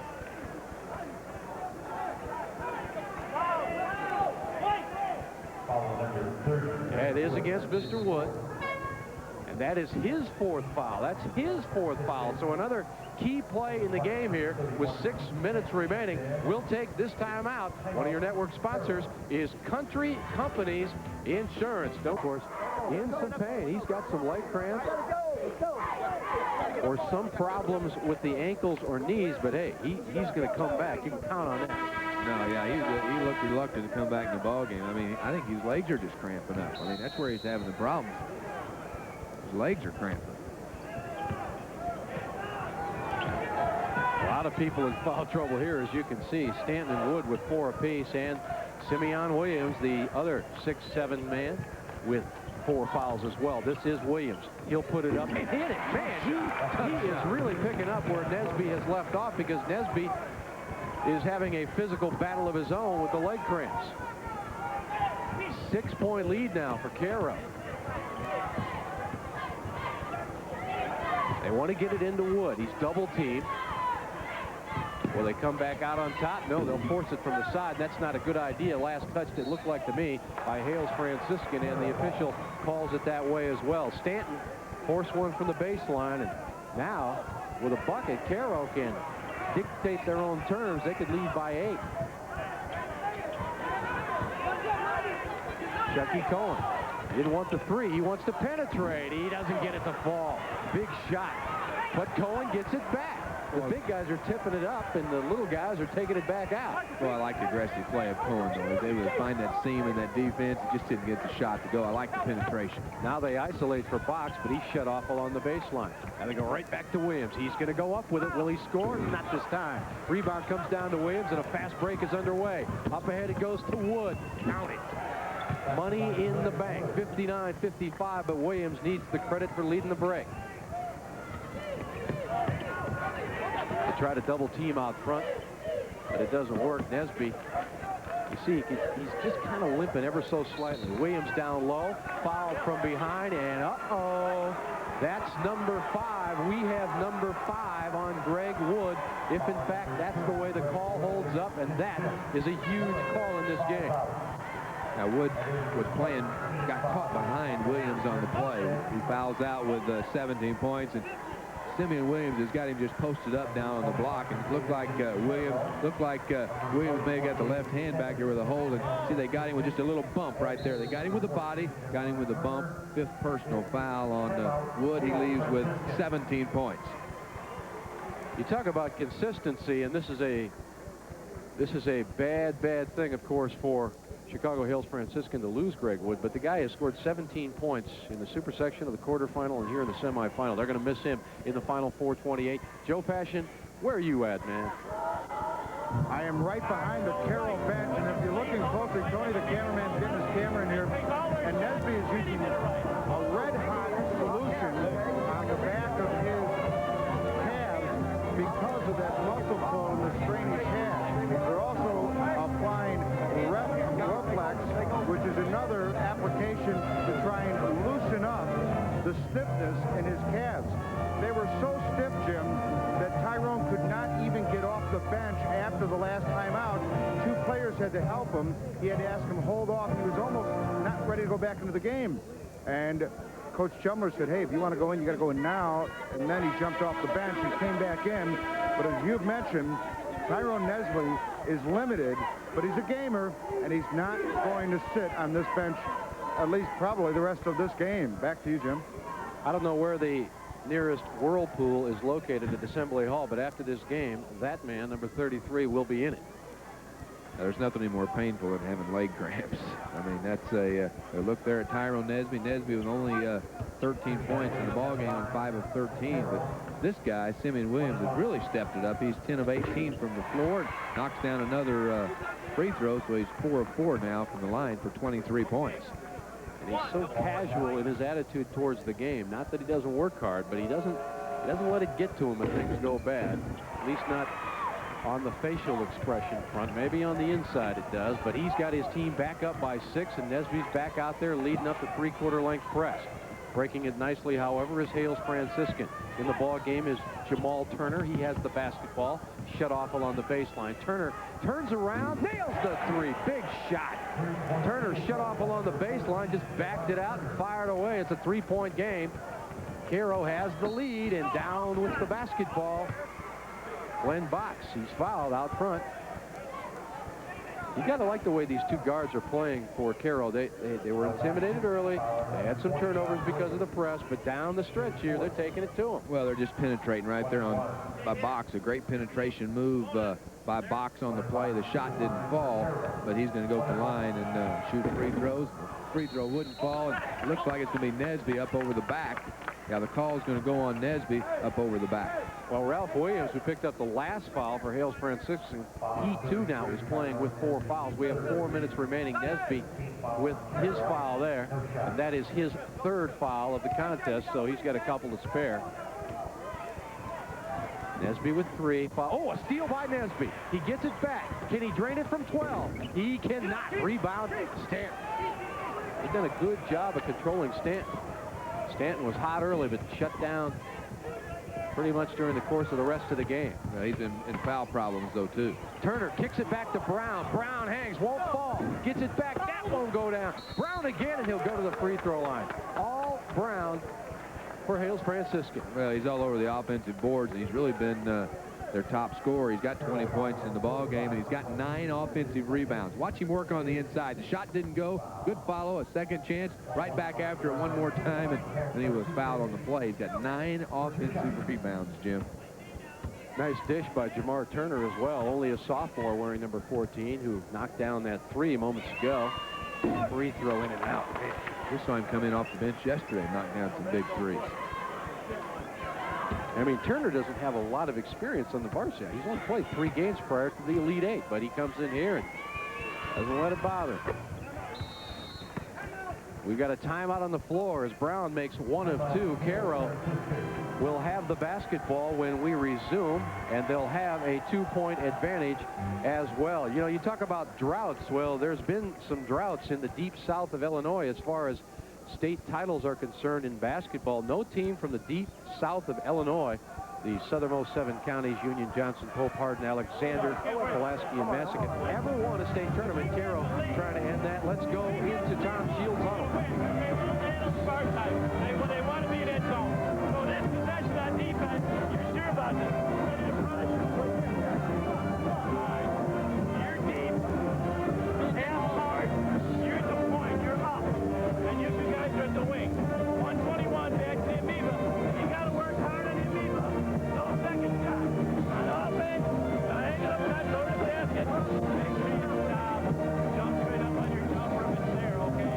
Hey, what about the foul? You got to hit the board. Get it inside. There's Bill Chumler's word for his crew.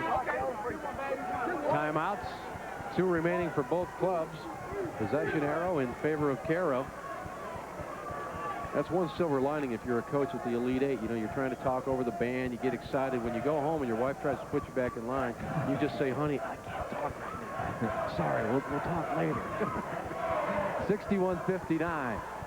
What a tense occasion here at Assembly Hall. One of these 2 teams will play in the championship game tonight. Nesby breaks the press nicely. Up ahead to Box. Cross courts it. Hughes can't get it to fall, but he gets it back and he'll go to the line. Man, I bet Hughes wants that back because he let it go a little too early on his way up. See, Nesby, though, did a good job coming up to help the guards. Box got the release, and then Box got it right back, and a good dish right there. Hughes on the follow, couldn't finish, stayed with it nicely, and he was fouled on the play by Stennis, and it's going to be Hughes at the line. He'll get 2. No, but he won't get that one to fall, and he's mad at himself. Another one of Cairo's players getting some attention, obviously having taken a shot in the back. That may be Chucky Cohen over there. That's who it is. Chucky Cohen getting some rub over there, some heat to loosen up the back muscles. 3-point lead for Cairo. That's what it was at the half. That's what it is with 3:15 remaining. Stanton will try to tie it. Nuts! Big basket right there. That's a 3, too, so we're knotted at 62 all. And now a turnover coming the other way. Nesby cannot find Glenn Box, who is scurrying up the sidelines. And Nesby and Box look at each other, exchange glances, and Bill Chumler wants a timeout. And we say this would be anybody's ball game. Well, it is 62-62. Big 3-pointer by Keith Stanton, who had been quiet up until that point. Well, it was a big basket by Stanton, and it was a good look over the top of the zone. Stanton was squared up right there, and Keith Stanton knocks down a big 3-pointer for his ball club. And Stanton having a nice ball game with 10 points and 3-point goals. He's 2 of Sean Baker with the flu. They're playing some kids off the bench who haven't had a lot of time, and they're in this ball game. With the ball, 62 all. Cairo sitting back in their 2-3 zone. A little patience now we see out of Hales. And I think what they want to do, I mean, I think they're going to get some good ball movement. I think they're going to try and find Stanton. I think he's really the go-to guy out on the floor right now. Either Stanton or maybe Lonnie Brown. Greg Wood, the main man, is fouled out for Hales Franciscan. Turner and Williams playing catch up front. Also in the ball game is David Stennis, number 44. This is Brown. This is big. It will not go in. Nesby has the rebound. 2:25 remaining. In a hurry. Marcus Davis didn't want the shot. He wants Williams. Fake up. Go! 3-point opportunity. 3-point opportunity for Simeon Williams, who has played a game today. Good look inside. I like the look inside. They go to Williams. He's their hot player. Nice pump fake. Leans back so he can get it up on the glass. And a nice finish that time by Simeon Williams. And Brown picks up his 3rd personal. Is it a 3? It is a 3. Williams puts the Pilots back in front. So Tom Shields wanted to get that lead on the last trip down. Didn't get it done. Now his team faces a deficit and almost a walkout front by Turner. Stanton, who hit the 3 to tie it up about a minute ago, is over on the left wing. They're really not attacking right now. See, Hales has got to do a better job attacking. They're looking for the open shot. They're wanting to spring somebody to shoot the 3. We're under 2 minutes. Stanton's there for the 3. It is. Goes the 3. Stanton with 2 consecutive 3s, and we're back at a tie, 65-65. Davis tries to go inside to Hughes. It's picked off. We've got a 3-on-1 and a foul out front. And Brown took exception to the foul, but to tell you the truth, folks, Glenn Box had no other choice. If he lets him get by, it's an easy 2. Yeah, I think Box was a good play. He saved the basket. Brown was going up to pass the basketball, and Box just grabbed both wrists so he couldn't pass the basketball. And watch Stanton spot up to shoot the 3. I mean, it's just a nice spot up 3. It's a nice dish right there by Williams. He spotted up to shoot the 3. Picture perfect jumper. Counted for Keith Stanton. Free throw is good by Lonnie Brown, and Hales Franciscan has a 1-point lead. Chucky Cohen will check back in now. Marcus Davis will go out for Cairo. Brown has been phenomenal today. No other word to describe it. Got them both. And now the pressure falls on the shoulders of the Cairo Pilots.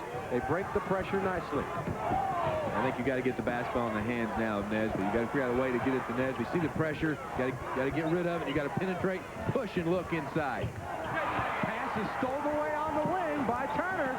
Jamar Turner-Reddick stepped into the lane, and suddenly Hales Franciscan controls things. 1:14 remaining. Now Carroll's going to make a little change defensively here. They went to a 1-3-1. If they were still in that zone, I think it's almost time to go out and put some pressure. They're going to have to go man-to-man. Hales with a 2-point advantage at 67-65, but how big were the baskets of Stanton? Stanton stepped up and knocked down 2 big 3s, and then the 2 free throws by Brown. Brown with 23 points. You see Bill Chumbler, and let's see if we can pick up what Bill Chumbler is telling his ball club here for the final 109. Williams got to watch right there. Tyrone's going to drop down. Simeon right there. Simeon, you be ready. Come get that pass there. Oh, work, Jimmy. He got to go back. He can't go. He can't go. They got to go back. It sounds like they want to get the ball low to Nesby. If that's not going to happen, they want to pop Williams out on the top. Yeah, I think that's what they're going to do on the offensive end, but I think what he was setting there was what he wanted done on the defensive end. He's hoping maybe when they reverse that basketball back that Simeon Williams can step in and maybe pick up a steal. Well, Tom Shields said before the game his club wasn't getting enough respect down here. I think he's pretty much taking care of that today. They're getting a lot of respect. They are sticking in this one, and they have taken the lead on 2 free throws by Lonnie Brown. Yeah, they got my respect early. The first ball game I saw him play here in Champaign was a tremendous ball game. He's got tremendous talent. You've got an all-stater in Greg Wood. You've got Lonnie Brown in the backcourt, and I like the way Keith Stanton plays, too. They'll spread it out. Obviously, that's the thing to do. We are at the 1-minute mark exactly in the semifinal game. See, it's a 1-3-1 defense, but you got to bring it out high. You got to look to traffic for Cairo. The clock's starting to be a factor. You're down to 50 seconds now in the ball game. I think you got to match up. You got to go man-to-man. You got to match up. You got to match up. They're just going to pass over the top. They're waiting too long. They're waiting too long. They got to match up. Nesby tries to get the foul, but it won't go. Now Stanton will be fouled out front. Stanton will go to the free throw line for 2 of the biggest free throws in his life, that's for sure. 38 seconds remains. Now remember, Tyrone Nesby said that the road would end for Hales Franciscan today at this moment. Well, the road looks like it might stretch on forever at this point. Timeout on the floor. Now Cairo with the timeout, and Bill Chumbler, I think he wanted his ball club to get out of that zone a little quicker and go to the man-to-man, at least extend that defense out so they just couldn't throw it over the top. Still a lot of time, though, down under 39 seconds left in the ball game, and it's been all it was billed. A tremendous high school basketball game with 2 outstanding basketball teams, and both coaches really working their players at this point in the game. And Tom Shields, one of the finest coaches in the state of Illinois. And let's pick up what Tom has to say to his ball club. Okay, the other thing is, they like to get out the ball and break after a made throw. So after he makes both of these, bring back and leave a spot. Here's Bill Chumbler. Looking for career win number 422 at Cairo, and it's going to be tough to get. I've seen stranger things happen at Assembly Hall. I'll never forget an East St. Louis senior game. Oh, what Tom Shields was talking about there, Greg, was the fact that after a made free throw, Cairo likes to release that long baseball pass, so he was telling all of his players sprint back to the other end as quickly as possible. And of course, there's all kinds of little things being said at that moment. Everybody has to take care of their individual duties, but right now, Keith Stanton has to take care of business at the free throw line. He's a 65% free throw shooter on the year. Follow the ball. No. Tipped back off the glass, and Williams has it, and Cairo has a chance to go for the tie, trailing by 2. Box wants to get out of trouble out front. He finds a man open on the wing, but Davis can't spring free. Here's Williams. He's going to do something with it. Get it down to Hughes. Tie ball game. 21 seconds remaining. Williams to Hughes, and it's all come down to this. 15 seconds remaining. Well, Carroll's got to get on the glass. They can't let him get an offensive rebound here. Timeout. Tom Shields wants the timeout. He burns his last timeout. 67 is our score. Big play at the other end. They got the ball high post to Simeon Williams, who drove, didn't have a shot, but guess who was down low again, waiting to score? Michael Hughes. Yeah, Hughes got the basket. Box a good job, though, the little guard for Cairo taking care of the basketball. He made a nice look to Marcus Davis. Davis a quick pass to Simeon Williams. It looked like Williams had a clear path to the glass. Good defense by Hales. They shut him off. A nice interior pass to get Hughes involved. Got it up on the window. A nice 2-pointer to tie up the ball game at 67 all. Don't want any last second fouls over the back, okay? We want to take the last shot. Yeah, nice. Let them have the ball, because I'll never get it down the other end. Okay, if we shoot miss, you don't have a clear cut. That's good advice. Well, Shields' strategy, just take the shot with about 2 seconds, 3 seconds remaining. He doesn't want to give him a chance, them being Cairo, to get up maybe a 40, 50 footer. And also, if you're Hales, Jim, and the shot goes up from the outside, that's not a time to crash the offensive boards. You don't want to pick up a foul then. You want to go ahead and let the ball game go in overtime if the shot doesn't fall. You talk about pressure. There's pressure on everybody, including the officials right now. You don't want to see a game end on a call with a second left to go. Kyan Cunningham is in the ball game. He's low baseline. Stennis is in there. Williams with the ball is Brown. They may give it to Brown or Stanton. Brown for two. Got it! Got it with 2 seconds remaining. No timeouts left. This one is over. It is over. And Hales Franciscan has done it. They have beaten Cairo. Woo, what a big bucket. Oh, Brown just stepped up and knocked it down. Brown gets 25 points in the ball game. And that was a big, big basket. A very happy Hales Franciscan team. These pictures will tell it all. Nesby showing some great sportsmanship after a disheartening loss. I tell you, Brown just stepped up and did it. That was all there was to it. Let's take a look at it. This is what decided this first semifinal game. 9 seconds remaining after the timeout. They inbound. Williams will look for Brown, and you know where Brown's looking. Well, he's spotted up on the outside. What Brown feels that he's in a zone. He's had a tremendous ball game. Brown with 25 points. He's 10 of 25, and you're going to see it. Watch Brown. He's going to come up, little one-on-one move, steps to the inside, squares up, bottom of the net. You can see the clock as the clock ticks down. And no timeouts left for Cairo, and watch Tom Shields when this one goes down. He watches it all the way through. Yes, counted, he says.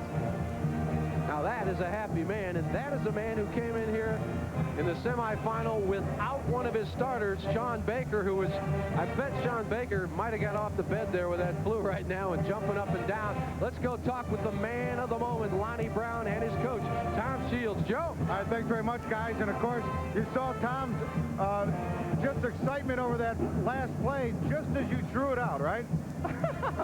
Oh, yeah. We drew it up exactly that way, but we knew we wanted to get the ball to. We did know that. Here's the play, Tom. We'll look at our monitor and give us your little synopsis of it. Well, we put our 3 best shooters on the perimeter. They're all spotted up, and they let Lonnie get the ball in too easily. He just rose up and shot the doggone thing, that's all. All right, well, Lonnie, you just saw the replay here. Tell us about the shot. You obviously put it up with a lot of confidence. Your coach certainly liked the result of it. It was the same shot against St. Martin Boys when we was down 5. I came up and hit 2 of those big shots to make it go overtime. I'd mentioned earlier that I talked to Sean Baker at his hotel room a little while ago. He was watching the game just prior to when Woods fouled out. Is that where you had to really step up when Greg went down? Yeah, I'm next to Greg, you could say. We know he's a man, so I just step up when his game is on. Well, congratulations on a big win. We'll see you guys in the championship game. Congratulations. Lonnie Brown, his big shot wins it here for Hales by a deuce. And Coach Shields, of course, obviously very excited to get back to a state championship game for a second time in his career. Back now to a couple of champions at half court, back to Jim and Greg. What a final quarter we had here in the semifinal game. This was a well-played basketball game. Stanton came up, hit a couple of crucial threes when it looked like Cairo was going to win the ball game. You got to look back at Nesby, who was playing with leg cramps the entire game. Everybody who played this game played it 100% with their heart, and the result, somebody had to win, somebody had to lose. And for Lonnie Brown, it sounded like business as usual, Greg. Well, he stepped up and knocked down a big basket, but I thought a real key was the defense of Hales. In the second half, they held the All-Stater, Tyrone Nesby, to only 2 points. He had 11 at the halftime. He finishes with 13. So I think you got to credit their defense, too. They continued to fight back, and they're a team of destiny. They've got my respect. Good basketball teams finding ways to win, and that's been the case of Hales here in the state tournament. They trailed by 6 with about 4 minutes to go in the ball game and had a chance to fold, Jim, but they didn't. They keep coming at you with that tenacious, that pressure defense, and they can go to that bench and they can find players off the bench, and this is a big win. This was a championship type of a ball game that we just saw, and Hales comes out a winner on a big basket by Lonnie Brown. And what would be the play of the game, do you think? Yeah, that's right. Lonnie Brown, seconds remaining. It's brought to you by American Airlines and American Eagle. Something special is going up in the air right here. Well, Brown just took matters in his own hands. He was spotted up from the outside, and Carroll really didn't guard him. Didn't put a whole lot of defense on him. The pass came in very easily. Brown was able to take it. He squared up, knocked down the big jumper to give him the win at 69-67, and there's a very happy fellow. Coach Tom Shields got his ball club in the championship game, and Coach, you've got everybody's respect after winning this when you're in the championship game. If your life is basketball like it is for many of these coaches, you're going to feel both sides of the sword. Today, Bill Chumler felt the wrong side. Tom Shields, the best side. We're going to break away. One of your network sponsors is DuPont. What a game. At the circle, Williams jams it home. And you know who is the king of the hill of the slam dunkers in high school basketball in Illinois. 31.6 points for Williams. Corey Williams, the champion. We will be back. Oldsmobile 88. Home of the Class A basketball quarterfinals, America's original March Madness. And the Cardinals of Hamilton taking on the Bulldogs of Staunton in our second semifinal game. Joe Passion back with you, and this should be another dandy similar to the one we saw a moment ago. Let's go back and look at the brackets and see how the teams got here. Of course, Hales Franciscan in the championship game after their 2-point buzzer-beating win over Cairo. And, of course, Hamilton and Staunton here to determine who will be in the championship game. Now, both these two small communities have a lot of basketball fever reaching a high pitch going in here. So let's go back in our country company's Main Street video and see Hamilton and Staunton, Illinois.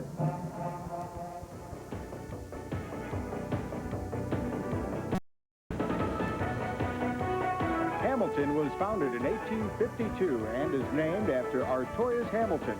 About 30 miles north of Quincy, Hamilton is just a stone's throw away from the states of Missouri and Iowa. In 1948, Hamilton consolidated with Elviston High School, and today some 844 students attend all grades. To say they are ready for Champaign would be an understatement. Hamilton hopes the long track across Illinois will bring home a state tournament trophy.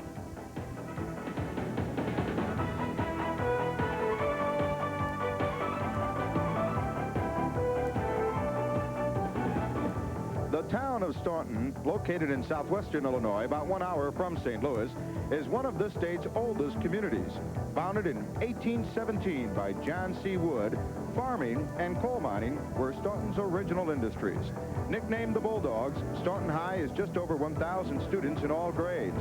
Staunton Mayor Fred Bauer's son, Derek, is a member of the varsity boys basketball team.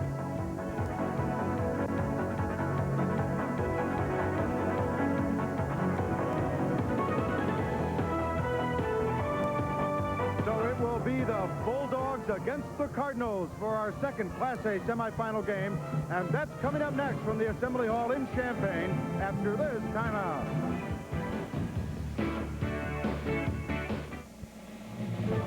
Another day begins in Europe, and as it does, American Airlines will touch down in 13 European cities in 9 different countries. So whether it's business or pleasure that brings you to Europe, fly the airline that can have you there as early as tomorrow morning. American Airlines, something special to Europe. The owner, manager, or the employees have to do routine cleaning, empty trash, and run the sweeper. You need to talk with Glenn Freddy, the owner of First Class Maintenance. They offer 30 years of combined experience, and they maintain your building rather than just clean it. First Class Maintenance is fully insured and offers professional and dependable service, full-service maintenance contracts with daytime or nighttime hours. No job is too small or too big. Call today for reasonable rates and a free estimate. First Class Maintenance, Urbana, Illinois. Back live to Assembly Hall. Let's now set the table for the Hamilton Cardinals against the Staunton Bulldogs and send it over to center court with Greg Sterrick and Dick Ludke. Hey, thank you very much, Joe. Neither of these teams have been to the Elite Eight, and now one of them advances to the championship game to play Hales Franciscan, a big winner over Cairo in our first contest. Well, the Hamilton Cardinals are coached by Brian Stillwell, and Joe Passion had an opportunity to talk with Brian just moments ago. Tell me about the importance of the board work for you and playing off the boards with Staunton. Well, I think compared to last night, we're going to have to block out and just contest shots instead of going after blocking shots and getting out of rebounding position. Size-wise, we match up pretty well. You know, they have the 2 6'5" kids, but we're not far off with 6'8", 6'4", and 6'2". We just want to make contact, control the paint, and I think we'll do all right with that. Well, indeed, Brian Stillwell's team does revolve around the inside game to a certain extent, but they have some great perimeter players, Greg Sterick and Ryan Lemon and John Holcomb. Well, I think the game could be decided in the backcourt. Both these ball clubs have experienced inside players. I like the backcourt of Hamilton. I like Ryan Lemon. I also like John Holcomb. Yesterday in the ball game, I thought they did a good job. They're both seniors. They're the floor leaders for Hamilton. Holcomb had 16 points yesterday. Ryan Lemon chipped in with 8. So those two guys combined for 24 points. I look for the game to maybe be decided in the backcourt. And Staunton has some great inside strength. They want the game to be decided in the interior, as their head coach, Randy Legender, is hoping his big guys can come through with big games. I think it's a pretty interesting matchup because I believe their strength is probably our strength. I think they like to go inside. We both shot about the same number of threes, which isn't a very large amount. That should be an interesting matchup because we're both going to try to do the same thing, I think. And so we've heard from the two coaches, and we're set for the second of the semifinal games. It's Staunton looking for a spot in the championship game against Hales Franciscan.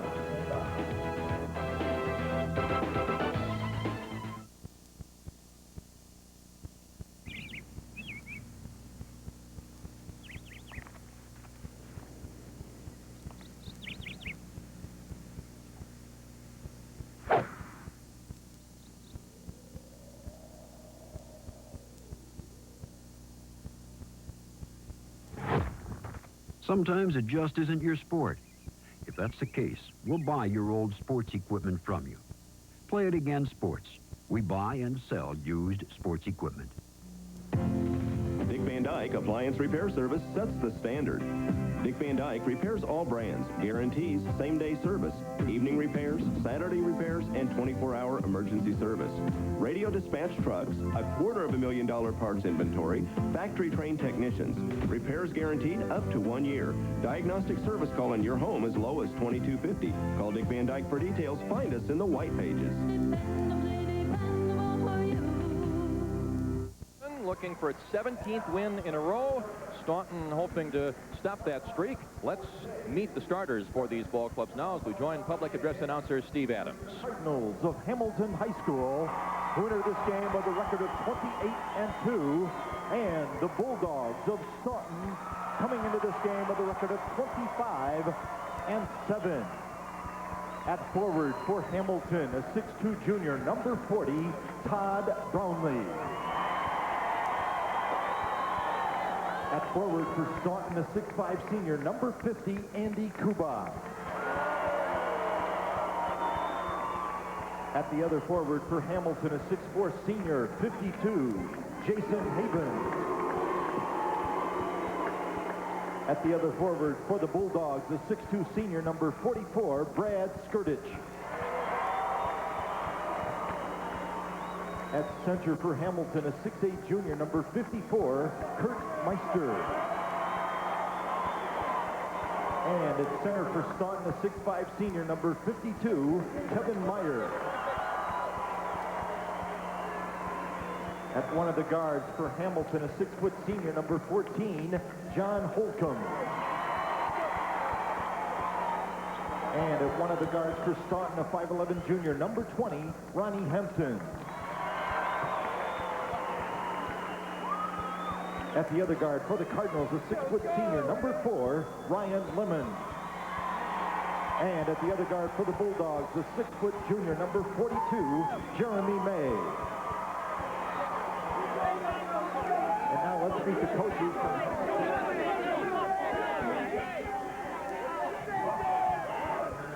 And Brian Stillwell in his second year at Hamilton, hoping his big guys Meister and Havens can contend with the inside strength of the Staunton Bulldogs, coached by Randy Legender. He too in his second year in this tour of duty, but he coached this team for 3 years back in the early 70s, and you see his lineup there. And so it's Hamilton and Staunton in the second of the semifinal games. After this one, we'll have the matchup for tonight's championship. One of your network sponsors is Toyota. Your Toyota dealers are proud to announce a beauty of a deal on a beauty of a car. A one-of-a-kind introductory offer on the all-new Toyota Corolla with its Camry-like styling. The deal is $179 a month for 48 months with no down payment. It gets even better. No strip down here. You get air conditioning, power steering, AM/FM radio, even driver's side airbag. But it's a limited time offer, so for the best selection, don't wait. Why settle for less than a Corolla? Your Toyota dealer can give you a beauty of a deal for less than you thought. We had to build some machine that would stop the compaction of the soil. Mike Pieper's the kind of farmer who likes to do things his own way, whether it's building a belted planter or controlling his weeds. So he goes with Classic, Pinnacle, and Assure 2. A continuous rubber band, basically. Uses 1, 2, or all 3. That oscillates off a center pivot. And designs his own post-soybean program. Classic, Pinnacle, and Assure 2. What makes them better is you. The CarX factors of the game are brought to you by CarX Muffler and Brake. For mufflers, brakes, and shocks, don't worry, call the CarX man. Greg? Well, if you're Hamilton, you got to do a good job on the glass. They need some offensive rebounds and interior defense. The strength of Staunton's on the inside, so it's important their interior defense. Staunton, they don't use many off the bench. The fatigue factor. Then you've got the perimeter game. Someone's got to step up big and have a nice ball game from the outside. Staunton did go only to 6 players yesterday in the victory over Riverton. You see their 5 starters there. And Hamilton with a little bit of a size advantage. Meister, the big guy out there at 6'8". The starting lineup brought to you by Zenith. The quality goes in before the name goes on. Tom Bryant and Donald Huddleston set to work this game. The draw has just been won by Stanton. And here we go as the Bulldogs of Staunton have the first possession here. Kuba had his pass knocked away, but he gets it back. This is Jeremy May, number 42 at the top, and now Hampton, who runs the show for Staunton. 2-3 zone defense to open the ball game for Hamilton. Looking to get it inside either Meyer or Kuba. That's what they attempted to do there, but Hamilton able to knock the ball out of bounds. Meister got a hand on it. It will be inbounded by Staunton. Meyer and Kuba combined for 31 points in yesterday's win. As the perimeter shot here is off the mark for Hampton. Rebound Skirtich, and here's a shot by Meyer, and he's unsuccessful, but Kuba follows up, and our first basket of the game is the senior Andy Kuba. Offensive rebound by Kuba, gets the stick back, counts the basket for Kuba. The boards a key factor in this game. Staunton has been an excellent rebounding team all year long, averaging 13 more boards than the opponent. That's a huge advantage, as at the other end, the tying basket is for Jason Havens, who scored only 9 points yesterday. He has his first 2 of this game, and we're tied. May with it now at the top. Kuba with a quick move, but sticking right with him was Todd Brownlee. Now, Kuba can either play inside or outside, plays all 3 spots on the floor. See, he's posting up outside to shoot the jumper. And now Kuba's lost it. Meister picks up the loose basketball. Hamilton can get its first lead. The Hamilton Cardinals, who beat Mendota yesterday, 75-59. Meanwhile, Staunton, after trailing 11-0 early, came back to top Riverton, 52-43 in their quarterfinal round game last night. Holcomb and Lemon, a good job running the ball club. The 2 little guards, they will look to shoot, but they really look to get it inside to Havens or Kuba. Brownlee, a left-hand shot is off the mark. Who's going to get that rebound? It's tapped up a couple of times. Staunton comes up with the basketball. Good job by Jeremy May. They pushed the ball down the floor. And have they turned it over? Yeah, Meyer stepped on the end line trying to save it back in. Well, here's a look at the strengths and weaknesses of these teams, Greg. Well, these ball clubs pretty evenly matched in the field goals. The 3-point field goals, the edge to Hamilton. Free throws, shoot about the same percentage. Rebounding, I think you got to give the nod to Staunton. Size and quickness, I think that belongs to Hamilton. And that's a little unusual to have one team with an edge in size and quickness and the other with an advantage on the boards. Here's the shot inside. It's good. Counts the hoop. The foul is called. Havens scores his second basket of the ball game, and he'll be headed to the free throw line here to try to convert a 3-point play as his team now leads it by 2. Havens very active on the inside. A nice lob pass. It was a nice look by Holcomb inside. Havens good body control. Uses his strength. Havens at 6'4", at 225. Takes it strong to the basket and gets the shot to fall. That young man is headed to Miami of Ohio on a football scholarship as he completes the 3-point play, and it's a 3-point lead for Hamilton. And he was a halfback, wasn't he, in high school? school? A fullback, running back. 1,800 yards last year. Skirtich in the corner. There's the great skip pass inside to Kuba, and the fadeaway shot is no good. Hamilton has the rebound, and they have the 3-point lead as they come the other way. Brownlee, a good job on the defensive board to keep the basketball alive for Hamilton. This is Ryan Lemon. And Meister delivers it back outside. Lemon with a shot fake. Now he fires and gets it off the glass. I don't know that he intended that, but it'll get 2 points for his team on the board anyway, and it's a 5-point lead now for Hamilton. Jeremy May for Staunton, and Ryan Lemon fouled him. First on him, and the first against the Hamilton Cardinals. Good look there at Ryan Lemon, the outstanding guard, 6-foot senior guard. His running mate in the backcourt, John Holcomb, and those two really set the tone, I think, on the offense and the defensive end for this Hamilton ball club. They both had nice games yesterday. Holcomb scored a lot of the points, but Lemon had a great game. As the shot here from 3-point range for Kuba cuts the lead down to 2. It's 7-5. Hamilton has the lead. His 24th three-pointer on the year. Neither of these teams shooting a lot of threes, but Kuba does it pretty accurately when he fires it up there. High post pass to Meister. Now the perimeter shot, and Holcomb will not get it to fall.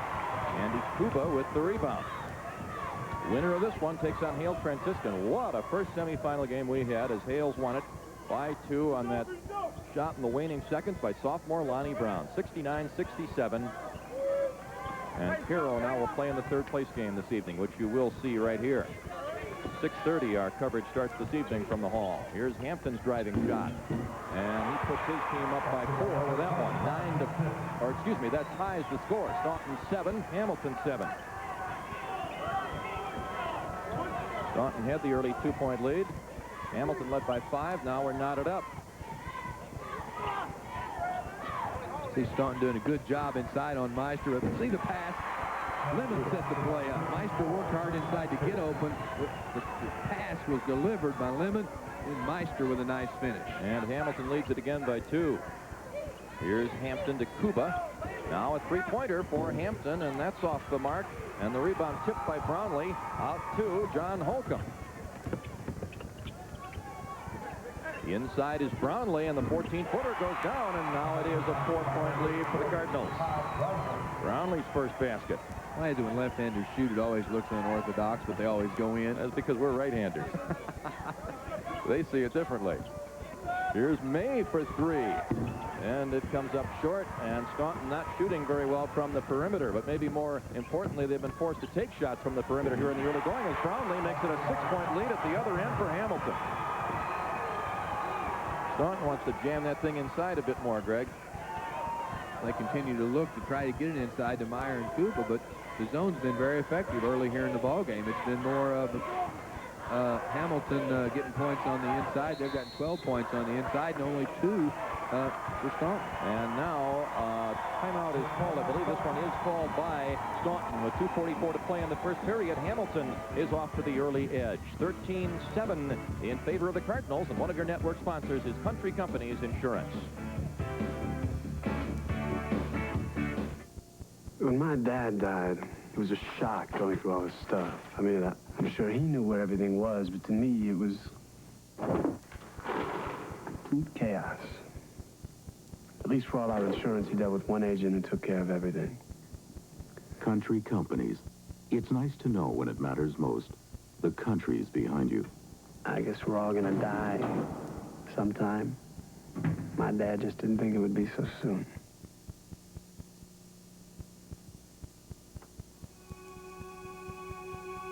A picture can say 1,000 words. Now with Zenith Color Television, it truly does. Zenith is the first TV ever to combine state-of-the-art technology with a choice of closed captioning as an aid to entertainment and learning. For true innovation in television, ask to see a Zenith.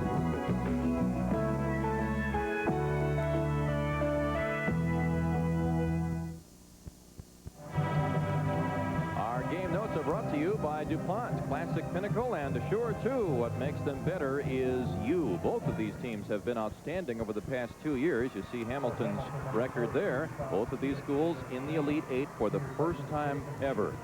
Cardinals the smallest among the now 3 schools remaining in the hunt for the championship. Staunton's about the same with a 2-year record of 42-13, so outstanding tradition at both of these ball clubs. Recent tradition anyway, as Staunton has it in the corner now. They find themselves down a half dozen here in the first period. Inside it goes to Meyer, but a great play by Lemon to poke it away. And here comes Hamilton. Lemon can create with the dribble as Meister's baseline jumper rolls good.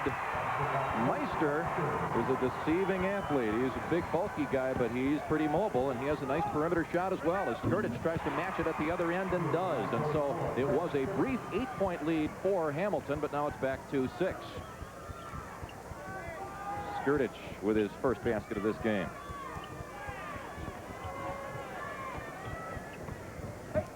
This is Brownlee. And now the whistle blows. 3 seconds in the lane for Meister. The big guy got caught in there. We're down to 1:55 to go in the first period. And it's a 6-point Hamilton lead here. Cardinals have been in control most of the way early. Jeremy May in the corner to Kuba. See, the zone's keeping Staunton out on the perimeter. It's all perimeter. They just can't get it on the inside. There they go. Oh, they had a chance there, but Kuba tried to shoot it, I think, before he caught it. Slipped through his fingers. And Hamilton looks to increase a 6-point lead as Randy Legender looks on. I think with the size that Staunton has, that particular pass there, I think they could have given him a little higher, maybe a lob. Holcomb off the dribble. And the rebound scooped up by Hampton. Good exchange of hands on the dribble there to get by one defender. There's the nice pass. Kuba on the weak side gets the easy layup. Jeremy May with the assist. And it's a 4-point difference now. Hamilton up 15-11.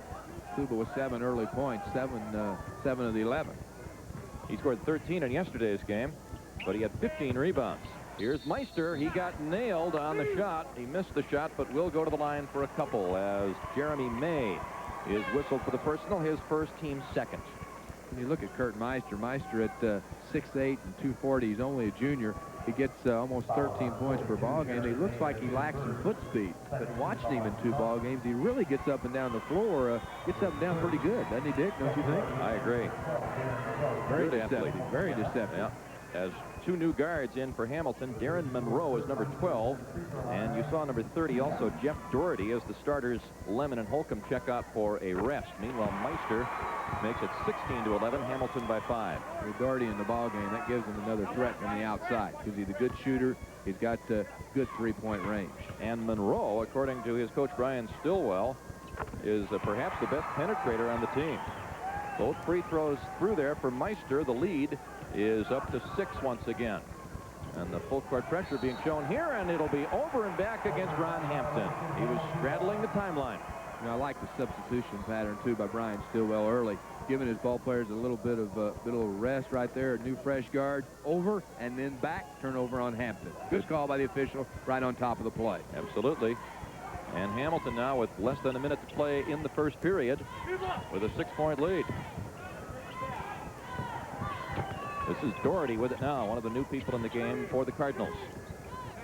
Oh, he scooped it toward Brownlee, but it's picked off. Skirtich made the play.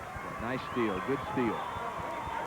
Also in the game now, Sean Stevenson. That was actually the guy for whom that pass was intended. Number 42, a 6'2", 210-pound senior. Very good athlete, as Staunton here will wait for the final shot of the first period. We're down to 14 seconds to play. Jeremy May at the wing. Here's Skirtich. And we're down now to 5 as the ball is slapped away and a foul has been called with exactly 5 seconds left in period number 1. We really thought Meyer and Kuba would be the offensive players for Staunton. Meyer's yet to take a shot, Dick, here in the first quarter. They really haven't gotten him involved at all on the offensive end. Meister's foul, an inbounds pass for Staunton. There's Meyer's shot, but it's partially blocked and knocked out of bounds. We have the possession going to Staunton. They get one more chance, and now we're down to 2.2 seconds to go as Brian Stillwell's team will try to play some more defense here. Kuba to get it in.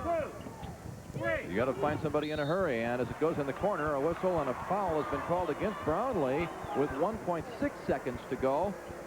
That is team foul number 3 against Hamilton. So it'll be another inbounds pass. Skirtich gets the shot away in time and got it. That counts. A big bucket for Staunton. It's a 2-pointer. He was inside the 3-point line, and Hamilton settles for a 4-point lead here at the end of the break. A big bucket, though, for Staunton, Greg, as we look at it again. A big basket on the play. Not much time. You can see the clock up there, 1.6 seconds. And there it goes. It is a 2. It's a high archer. It's a rainbow shot. But for Skirtich, oh, nothing but the bottom of the net. A big basket. Great job to get it 13 over. lead for Hamilton. Great job to get it over the block effort there, as a big boost there for Staunton. We'll return after these local messages.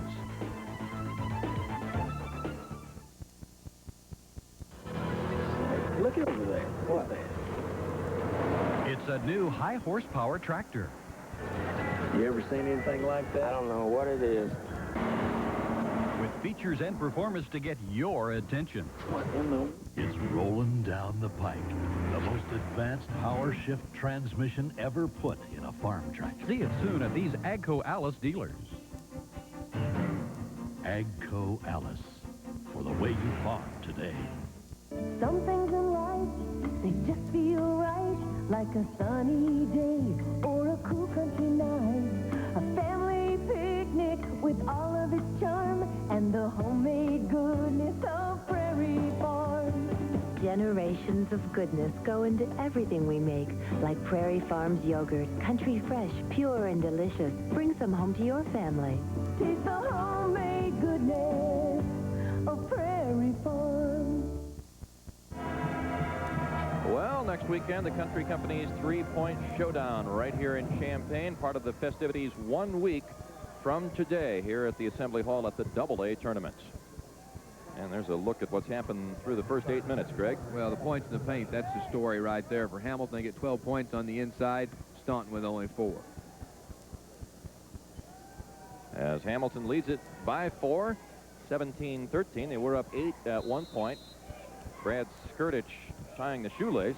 There's number 44, Skirtich, and he's ready to play. And we've restarted the ball game. Doherty inside, now back out. A long 3 is not going to go for Darren Monroe, and the rebound collared by Kuba. Here come the Bulldogs, looking to cut into that lead some more, but they're not going to do it that way, as reaching in there very nicely was Darren Monroe. Held ball. It is Staunton's turn, as you see.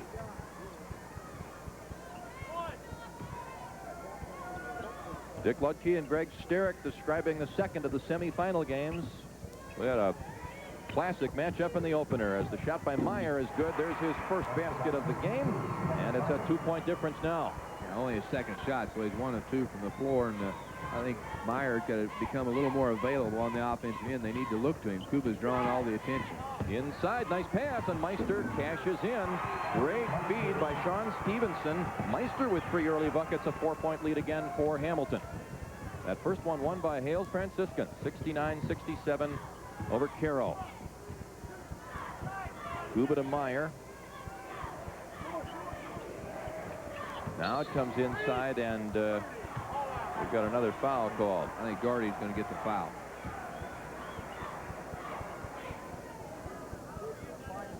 As we'll look at it again. That's a good look inside. Jeremy May right there as Kuba and Doherty came up to put the pressure, and then came up, gave him a little bump, and picked up the first foul. This game was being called pretty close. A little late in getting there, and yeah, it wasn't much of a bump. Ryan Stillwell looking on as his team plays some more defense down at that end, but not very good defense there as they got it down to Meyer right underneath the bucket. His second hoop. We're back to a 2-point difference, 19-17 Hamilton. Well, the pace of this game a little slower than our first one as it comes inside to Meister, but a little off target that time. However, able to rescue the play as Stevenson gets it back to Meister, and it's a 4-point lead once more for Hamilton. Meister with 4 field goals and 10 points in all. Great start for him. He had 18 yesterday.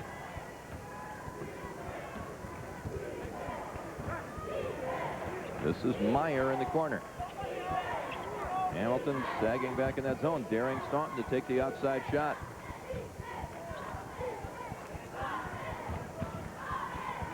Kuba here at the high post. Yeah, the top people on the defense, they got to slip back and give some help. But see, they had to make a decision whether to give some help inside on Kuba and Meyer or step out and guard out on the perimeter. And Hampton made him pay because they tried to check down low. Hampton's 3-point percentage during the season was not great, 26, but he gets a big one there. And it's now a one-point game. This is as close as we've been here since very early in the contest. Ryan Lemon back in the game number 4 there for Brian Stillwell's Hamilton Cardinals. But there's the turnover, and here comes Staunton. At the baseline is Skirtich. And now at 3, Kuba got it. And Staunton leads by 2. 10 early points for Andy Kuba. It's a 23-21 lead for the Bulldogs. Yeah, he can shoot that 3. He can play all 3 spots. Last year he played at the guard spot for him. Very versatile athlete, as it's Meyer stepping in front of Meister and almost making the interception. He stepped on the end line there, or stepped out of bounds, and he tried to save it back in. But Staunton reacting a little better now to that pass into the post. Now, they're doing a good job on the inside, bottling up Meister down low, and I think you have to credit Kuba for that. Kuba's offense has been there, and his defense has been there, too. Sean Stevenson sits down. Todd Brownlee back in the game for the Hamilton Cardinals. Holcomb will put it in play. As we look at the three-point shots, Staunton has all of them, all of the successful ones in this game thus far. Lemon down low, and the turnaround not going, but a foul has been called. Jason Havens, a good football player, will look for a couple of free throws here. Inside, nice drop step there. They go to Havens. Havens got off to a good quick start early in the ball game. Was pretty effective down low and got a little rest on the bench, and they came back in fresh. He was very active once again on the inside. 2 shots for Havens. First of which he misses. He's a 60%er on the season. He'll try again here now to put his team within 1. Oh, he missed them both. And it's still a 2-point lead for the Bulldogs. That foul, by the way, was on Skirtich, his first, team's third. Kuba to Meyer, who wasn't ready for that pass, but he still corralled it and got it back out. Number 14 with the basketball there. The only sub who played for Staunton yesterday, Brad Best, as we have a foul called inside here against Hamilton. Meanwhile, let's check in with Joe. Want to talk here very briefly about Brian Stillwell. You see him down in front of the bench, crouched like one of his idols, Bobby Knife, the head coach at Indiana University. One of his other idols, Larry Bird. That's why the serious demeanor on Brian Stillwell. And his focus for this season, guys, really started before the season started. The whole town had Shooting for the Stars T-shirts and posters and programs put up. And he said beforehand, some may have thought I wrote a check for this year I couldn't cash, but here we are. And guys, back to you. All right, Joe, one of your network sponsors is Toyota.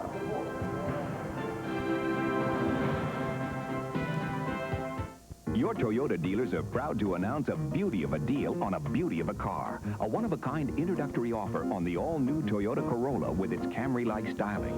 The deal is $179 a month for 48 months with no down payment. It gets even better. No strip down here. You get air conditioning, power steering, AM/FM radio, even driver's side airbag. But it's a limited time offer, so for the best selection, don't wait. Why settle for less than a Corolla? Your Toyota dealer can give you a beauty of a deal for less than you thought. At ICI we've learned a very important lesson from our customers. Patience. So while we could have come out with our 9 new hybrids last year, or even the year before, we didn't. Instead, we waited. Because just as good wasn't good enough. In a world of reruns and spin-offs, we took the time to give you something completely different. So come see your new hybrids from ICI Seeds. And by the way, thanks for waiting.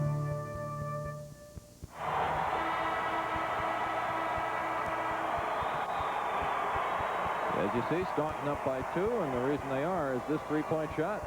Well, it's a big basket. Kuba steps to the outside, squares up, knocks down a 3-pointer, and 3-point shooting has been very good to Staunton here early in the ballgame. They're 3 of 4 from 3-point range. Boy, for the season, they're only 30% from 3, and they haven't taken very many of them. But that packed-in zone has forced them to take some in this game, and they've cashed in. Hampton has one of those threes as he penetrated there and now gets the ball back. Staunton with the lead and the basketball. Skirtich down low. Here's Kuba. And he makes the lead 4, which is the biggest of the afternoon for Staunton. Kuba with 12 points on 5 of 6 shooting from the floor. Good-looking player, Andy Kuba. Here's Havens. Up top to Lemon for Hamilton. Lemon from 15. And the rebound for Skirtich. Staunton by 4 with the ball as Kuba comes across the timeline. Brad Best. They pass it around the horn here. Staunton very patient offensively. They're not going to hurry themselves into too many mistakes once they get to the half-court situation.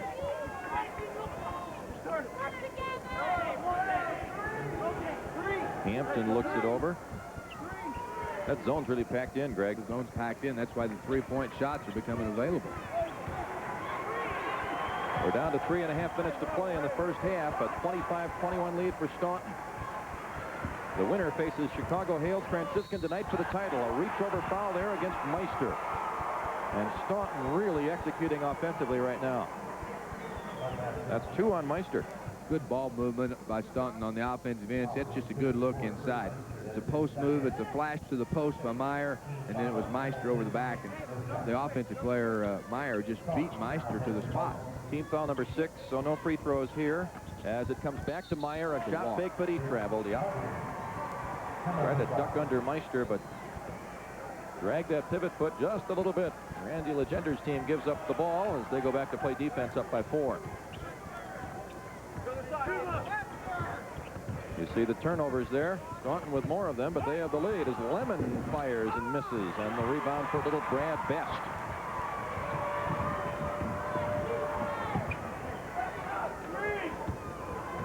And now we'll go back to that methodical Staunton offense against the zone.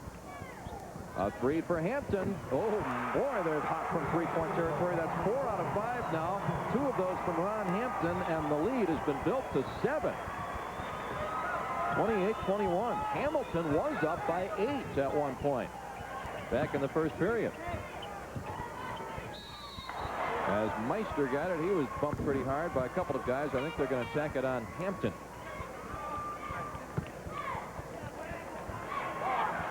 That's the call as Jeremy May checks back into the game. You see him there, number 42, giving Brad Best a rest. Or, excuse me, it's Skirtich who goes out in favor of May. Both these ball clubs really shooting the ball extremely well. 60% for Hamilton.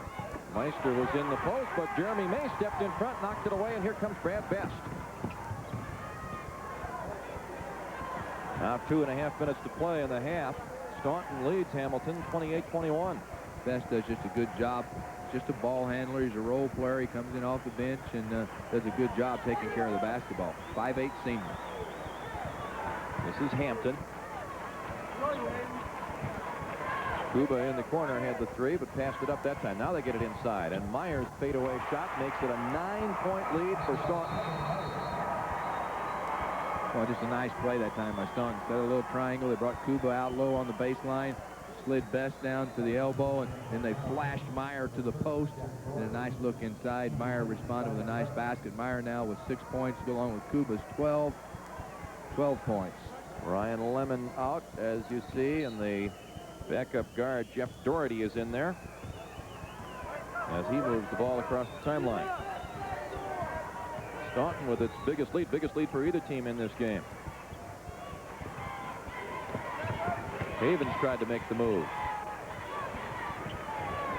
This is big Kurt Meister. And his forced jump shot does not draw iron. Jeremy May picks it up. A 3 from Hampton. He's feeling it, but didn't get it that time. He'd made 2 previously, and the rebound is Hamilton's. They've got the numbers. It's Doherty trying to create, and he'll be called for the charge, as you saw. Meyer picks it up. Good job by Kevin Meyer to hustle back on defense. We saw him do that yesterday. Well, we saw him hustle back to both ends of the floor. It was a real hustle play as Doherty took it from end to end, and Meyer was able to hustle back and take the charge. First foul on Doherty, 7th on Hamilton, but a player control foul, so no free throws, as Staunton now with the 9-point lead has the ball.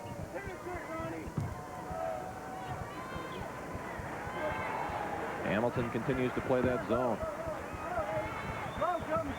But if they are not able to catch up here fairly soon, they may have to abandon that philosophy.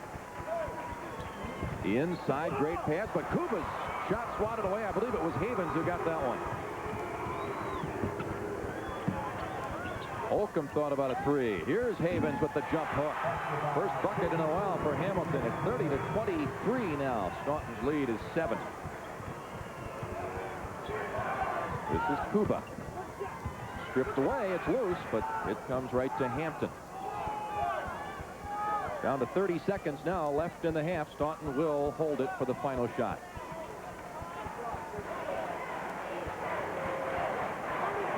Hamilton's going to have to make some adjustments here, Dick. They made a little change on the defense to get the two big players, Meister and Havens, back a little closer to the basket. Here's Hampton. We're down to 7, as you can see. Kuba from 3.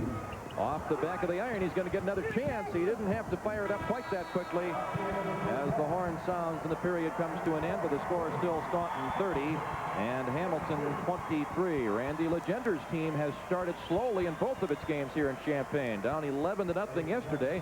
They came back and beat Riverton. They were down 8 early in this game, and now, Greg, they take a 7-point lead to the locker room. Yeah, they trailed by 8 points early in the ball game, and looked like Hamilton was going to have their way. They were getting some points on the inside. The D tightened up a little bit, Dick, and Kuba really went to work. Kuba had a real nice first half with 12 points. Brian Stillwell is the coach for Hamilton, and he's with Joe Passion right now. Well, Brian, based on what is broken down for you, what do you feel can be built back up in the second half? Well, hopefully we're going to have a little better post defense. You know, they dominated the paint the first half, had good shots. My guards didn't get their hands up on the kids on the outside. We told them there were a couple boys that could shoot a little bit, Kuba and number 20, and we're just going to have to pick things up a little bit. Do you see a change in your defense in any way?